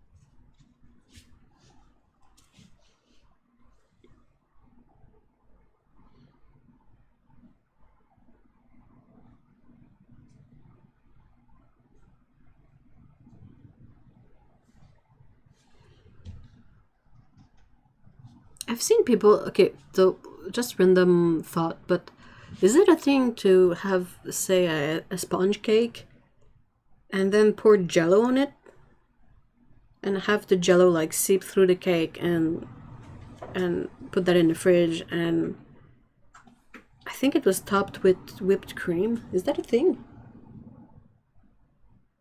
Made it easy to make a nice looking slices. Yeah, that's a great advantage. Well, pancakes on the crumbly side.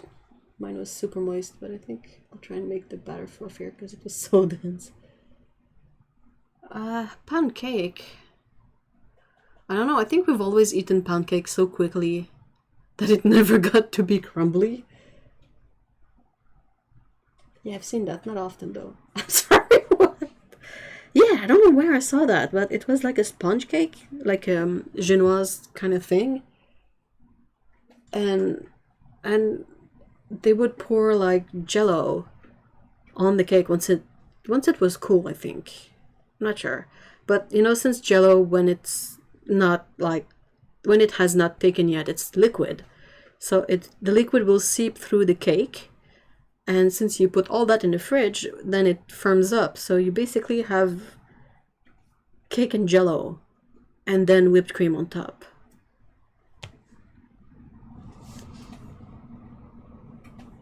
Are you talking about trifle? I don't know.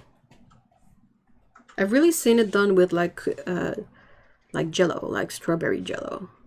So I don't know if that's similar, but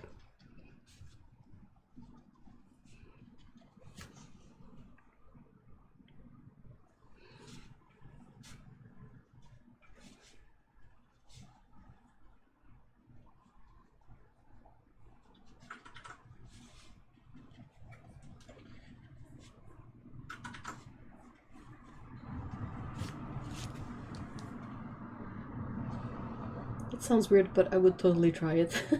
I'm pretty sure you could make that palo and make it good.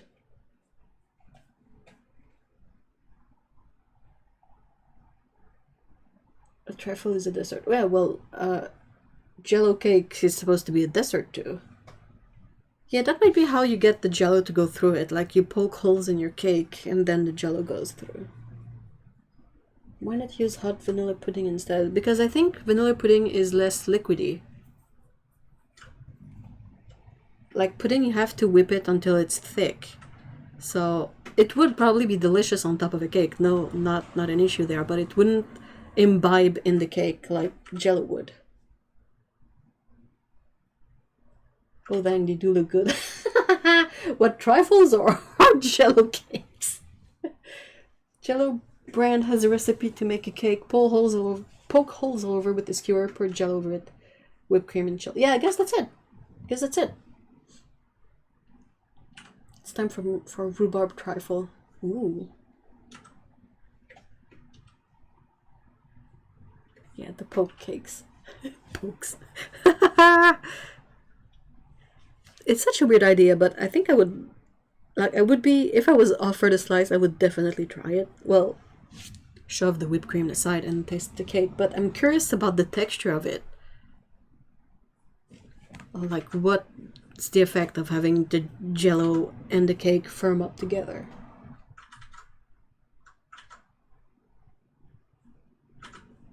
Pudding is delicious. Pudding pie, like basically a pie crust that you cook and then you pour pudding in it, that's the bomb. But it just doesn't really imbibe in cake. It's not liquid enough. It's too thick.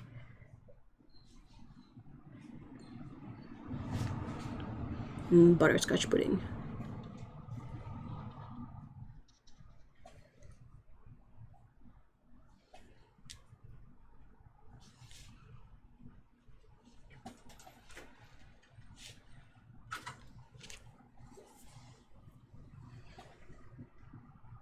For me, desserts are something that you eat with a spoon. I mean, I eat a lot of main meals with a spoon too, like pasta and... Like, spoons are so useful.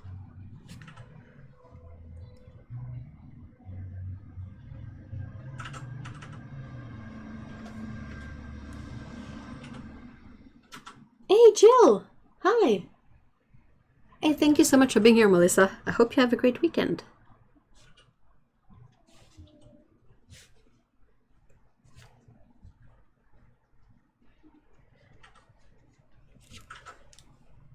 Well, I eat my chili. Yeah, you kind of have to. Like, same with soup, right?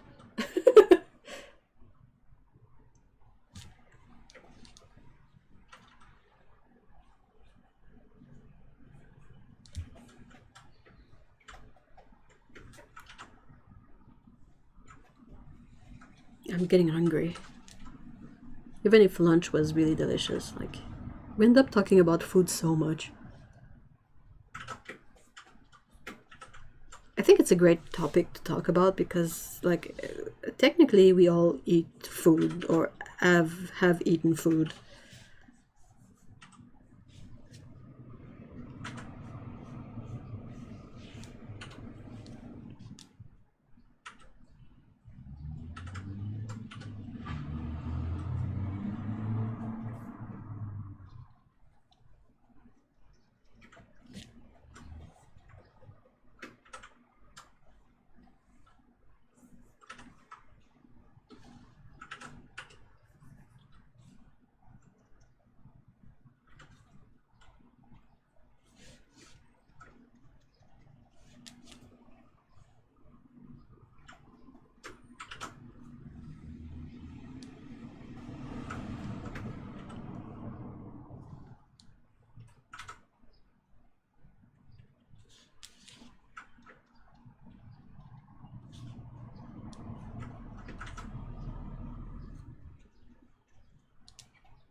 time to draw some pancakes.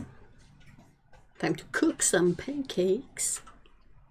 I felt so justified the other day because I don't know if you guys know who H. Bomber Guy is. He's a sort of YouTube commentator, essayist guy. It's quite funny.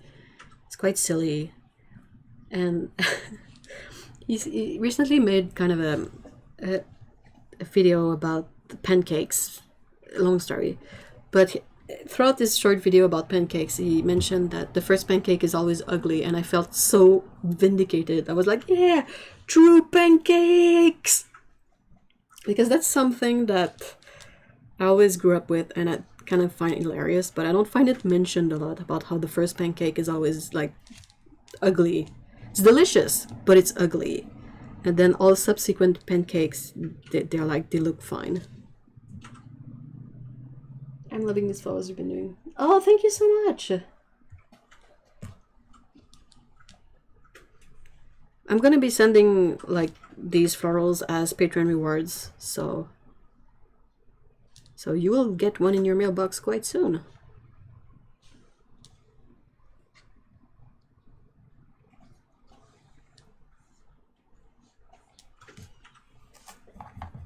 It's the same reason you wait, hold on. First pancake is nearly inedible. Inedible? What happens? That's why you make a tester pancake. No, it's just the first pancake. Uh-oh. Oh non, un raton. C'est le temps de faire de la fenêtre, mon raton. J'aimerais ça la montrer à la caméra, mais j'ai de la peinture. On va finir plein de peinture. Péco! Viou! Qu'est-ce que tu fais? Bonjour! Viens-tu me voir? Oui, t'as l'air pas réveillé, là. Allô? Viens voir. Oh, je te tiens par le dessous du bras. There you go. Va pas dans la peinture, s'il vous plaît. It's a very common thing to say. Yeah, I know, but I don't see it mentioned in like online recipes and whatnot. Same, well, crepes, pancakes, waffles, name it. The first ones are always like ugly. Yes, I know H. Bumba Guy, and yes, the dog pancake. That's hilarious. That's so good. Non, mais je veux pas que tu sois plein de peinture, mon poussin. Pickle alert! Salut ma poulette. Same reason you dip a little egg in the pan to test the heat. Really? Oh. Guillaume! Elle s'est couchée sur mon bureau. Hello ma princesse.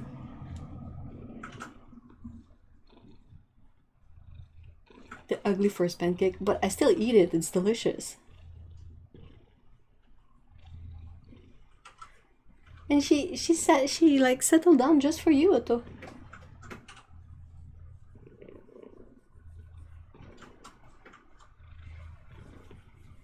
Hey ma pépette. Tu ronronnes-tu? Ben oui, tu ronronnes, t'es toute contente. She's purring. Hey ma belle minette.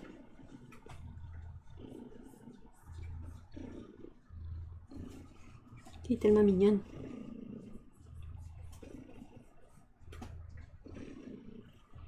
Look at your two beans. Ah non, qu'est-ce que tu fais? Qu'est-ce que tu fais mon petit cinnamon roll? T'étais toute choupi. Otto loves you. She's sending all the love to you. Sweet baby. You're getting all the love in the chat because you're such a sweet kitten. She's a little cinnamon loaf, this one. She has the swirl, she has the icing. She's mostly sweet, but a tiny bit spicy. You really want those head scratches, don't you? Daphne says hi. What do you say to Daphne? You say purr, purr, purr, purr, purr. Who's this walking pill with legs? I don't know. I don't know, but she's so sweet. She's a sweet potato. Whoa!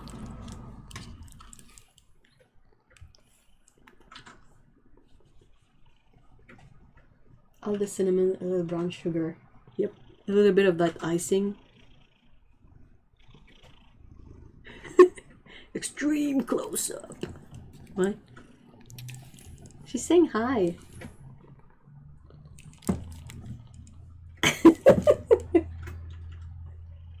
Her little sister had 4 teeth. What happened? She's super soft. She's shedding a lot still, but wow. Honestly, Scout and Pico, they're the softest cats I've ever had. They're like so soft. She's a creamsicle. You're a creamsicle.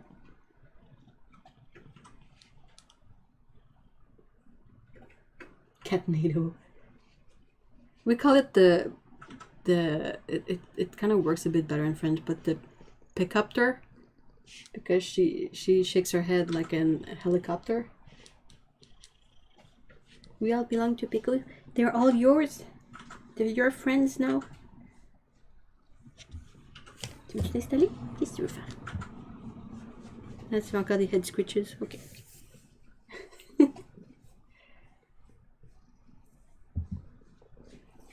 She has something called tooth resorption, but really early in life, probably because her immune system is wonky. Oh, poor girl. But she does. Yeah, cats can do really well without like any teeth.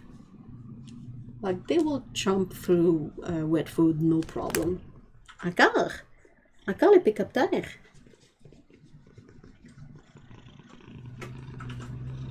I think it's all the scritches. Like I must be getting hairs in her ears, and that's why she shakes her head like that.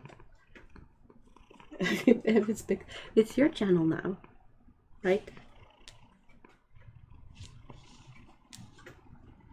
It's not F petting Pico, it's Pico allowing. Yeah, definitely, she's a cat. Isn't that how all cats kind of work?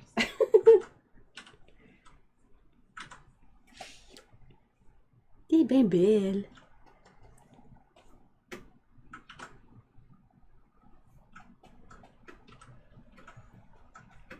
She's only allowed wet food for 10 days and she's a big fan. Oh no, not wet food. Ooh.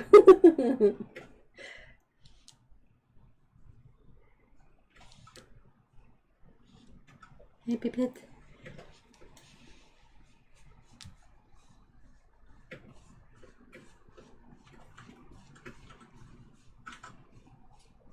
%, intentional ASMR per. ASMR. I don't know how well the mic picks it up, but she's purring. You're so pretty. You're such a pretty cat.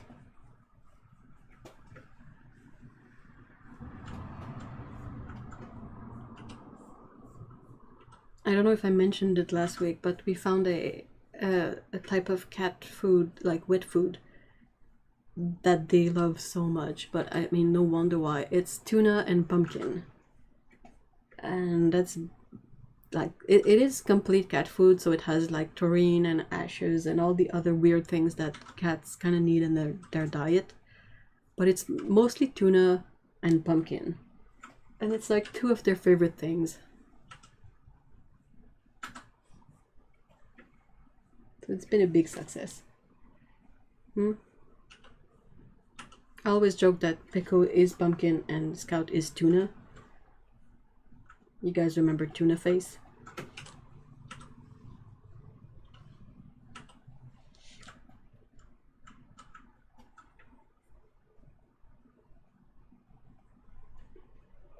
Yeah, ashes. It's there's often a really tiny amount of ashes in cat food.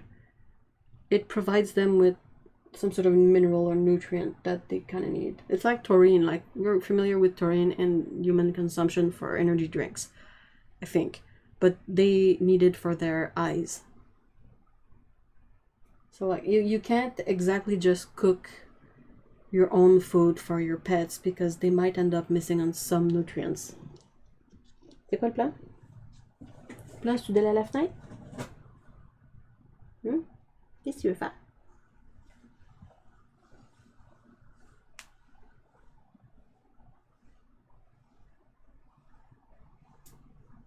So far, they seem to be tolerating the new food well. Oh, taurine. No, not taurine or terrine, but taurine. It's Taurine.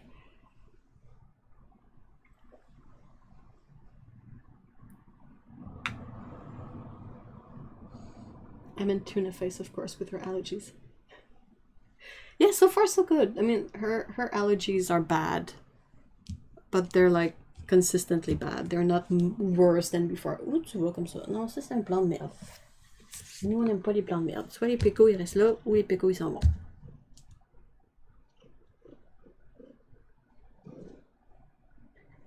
Bon, qu'est-ce que tu as trouvé?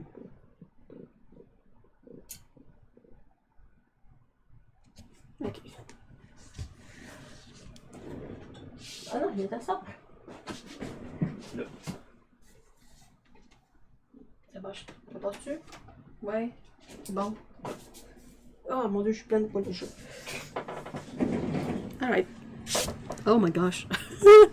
I don't think it will pick up on the camera because her hair is light, but wow, so much cat fur. I think we're gonna have to brush her again.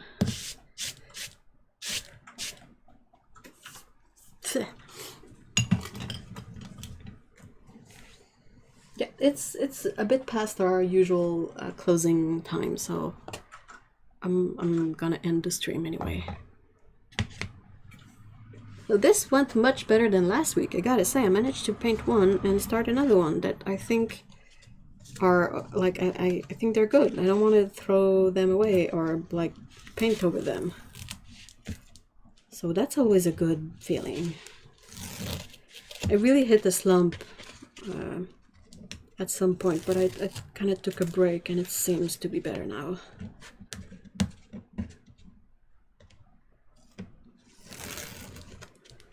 There you go.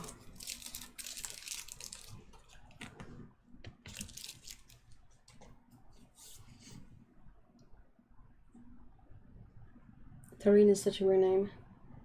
Need to head out. Yeah, thank you so much for being here, Erica. Also, I'm gonna close it anyway.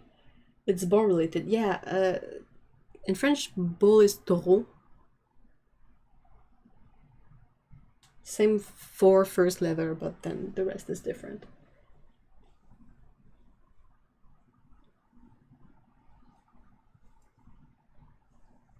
Thank you so much, guys, for being here.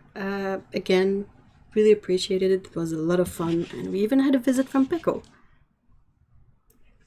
So I hope you guys have a great weekend, and we will see each other either on the Discord during the week or back here next Saturday for another Caturday Livestream. So I hope you have a good week, and you guys take care, and see you all next time. Bye bye.